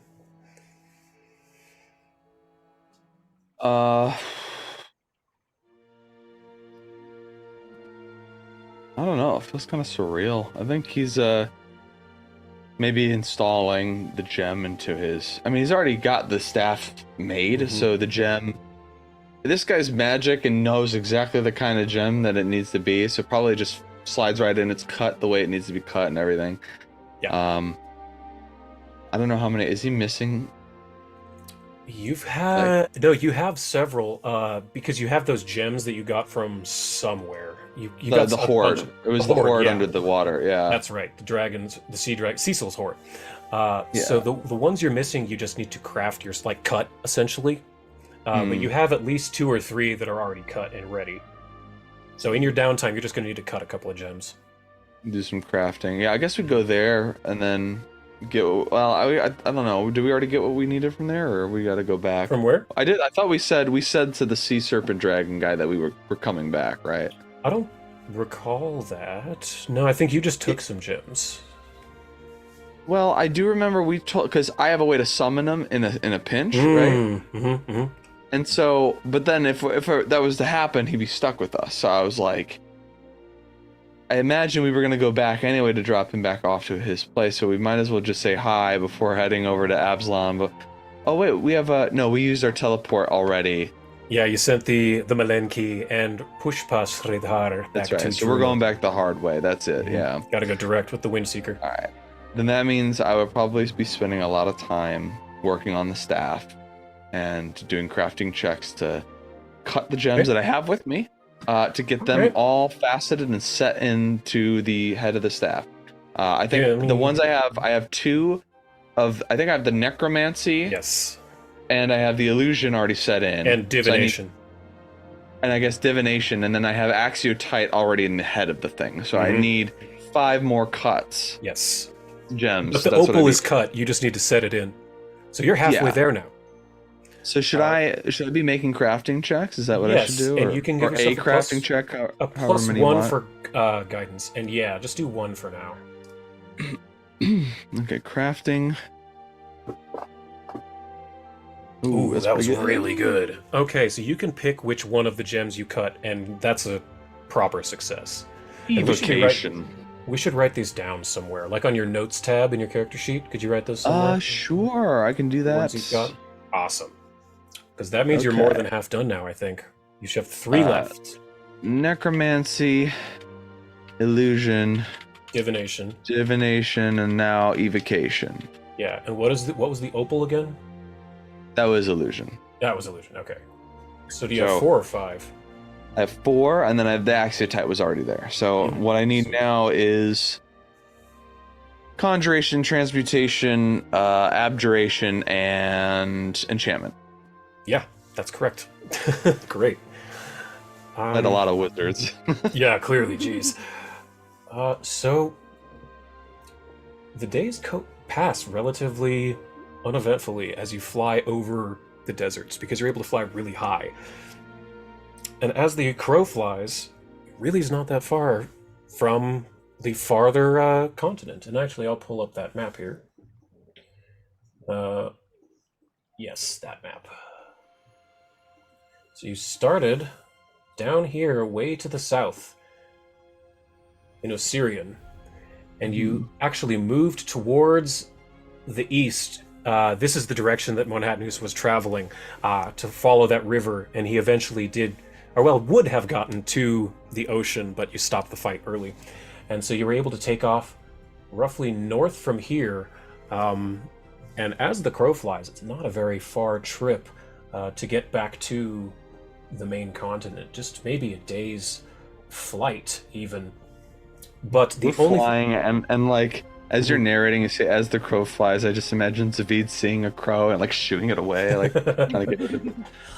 And as you start to see land, and Adelina is actually up in the crow's nest and yells out, "Land ho!" down to each of you. And as you're getting closer to what you know is the coast of Andoran, the capital where, and the city of Almas, where Khan is from, give me perception checks in the tower. You got it. Anyone who happens to be outside, like on the deck. If you're I inside, think I'm still working on my Okay, stab. I then don't think not I'd be you. outside. So Khan or Reese, would you be up top or Yeah. anything? Okay. Yeah. If we're passing by where she's from, she maybe wants to look around. For sure. Like, finally emerge from her cave. Oh, and I should get rid of all of your, because it's definitely a new day at this point. So I need to get rid of all of your Effects. planetary effects. Let me do that really fast. So I also have a weird -1 effect on me. I don't know why. I don't know what that is. I'll take it in a moment. There's Sarah. Anyanka's fine. I can get rid of the rock. Oh, fancy guys is slow. Zavid, you're... There you are. What do you have? No, I don't see anything. I have see +1 will saves on you now. This says a -1 effect on me for some reason. I My, see that. I That's don't know odd. if. Yeah. Weird. Is it on my Uh, token or I don't know. I don't know how this works. Unsure, but I took off your planetary alignment effect. Okay. That means All each right. of you need to roll it again because this is a new day, or just the two of you, I Okay. should say, not Reese, because you're still not a caster, Reese. Nope. So Will saves DC 34. Zavid, you're fine. Ah, Khan, you fail by 1, unless you have a hero point you want to use. Guidance. the end of the session, Wait, can why I not? guidance to You save? can't guidance a save, no. Damn. I'll Or hero what? point it. You'll hero point it. Okay, you need a nat 13. All right. Yeah, you need to be focused. Oh, Hey, there there it we is. Oh, Perfect. So, Yay. Khan, you get over it. But that means that Sarah does need to roll that, though. Sarah better make this. I need to have a real conversation with this person. Oh, no, that was it. 34. Perfect. Yes. Oh my just God. Just on the dot. Holy shit. Okay. And then Gunnar as well. Where is my good friend, buddy? There he is. Gunnar, son. Ooh, that was a natural 1. Oh, but he has a hero fails. point. He has a hero. Oh, no, he doesn't. He used it. I used it. He can have Yep. mine. I have. Remember the Okay, extra? I okay, want you him did, to. I that's want him to right. make this. I want us all Okay. to be friendly when we get That was here. a nat 20. Yeah. Or a nat 1, I mean. So you'll use that. So here's his 37. He's good. That hero Yay. point saved Gunnar from critically failing. So all of you are good for once. I don't think that's ever happened. I think this is the first time every single person's passed a saving throw. So, backing up to the perception checks. Where were they? Reese. Khan, you're, again, looking at kind of the city. You're kind of excited to see home again. So you don't really notice what Reese notices. You see that kind of coming towards you are 4 people on Griffinback. Getting closer to the Windseeker. I don't have a map for it, so this is kind of theater of the mind at this point. Interesting.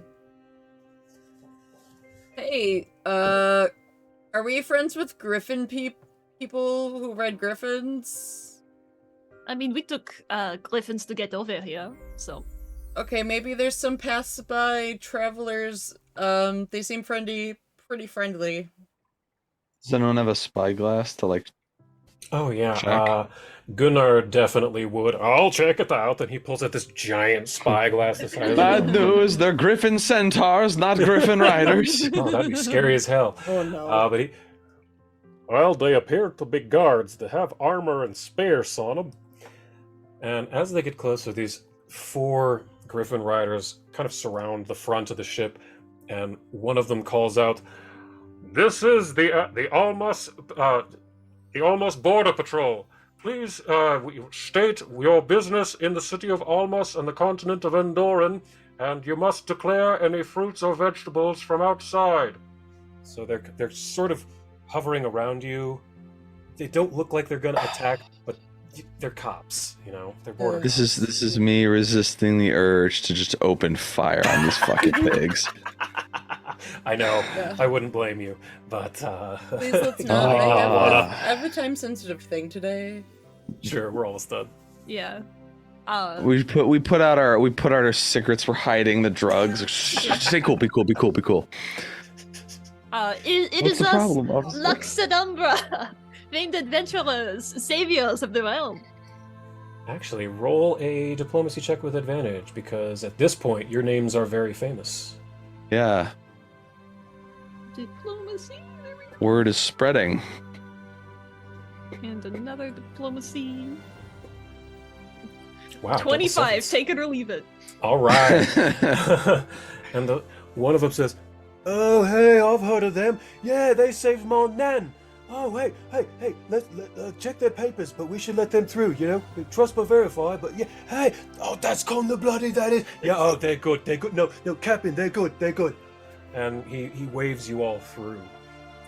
Gunnar is able to kind of push the pedal to the metal a little bit, and you hear him kind of pull out one of them pulls out a walkie-talkie. You've seen them before. They're just sending stones, and calls out, "Oh yeah, this is that team Lux Et Umbra. We've been hearing about them on the bulletins. We're gonna let them through. They said they was coming back. Yeah, let them through."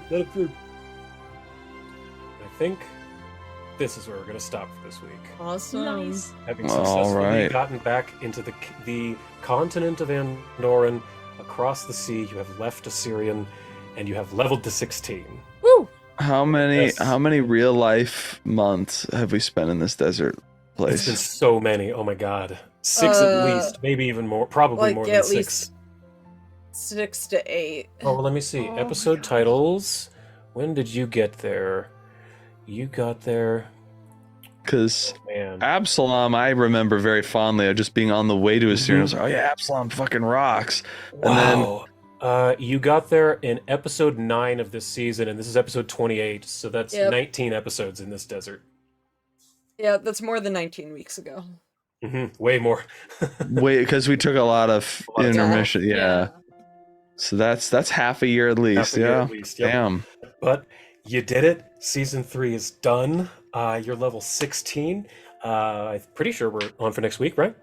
Anyone Could have be. conflicts that you're aware of? Not that I know of.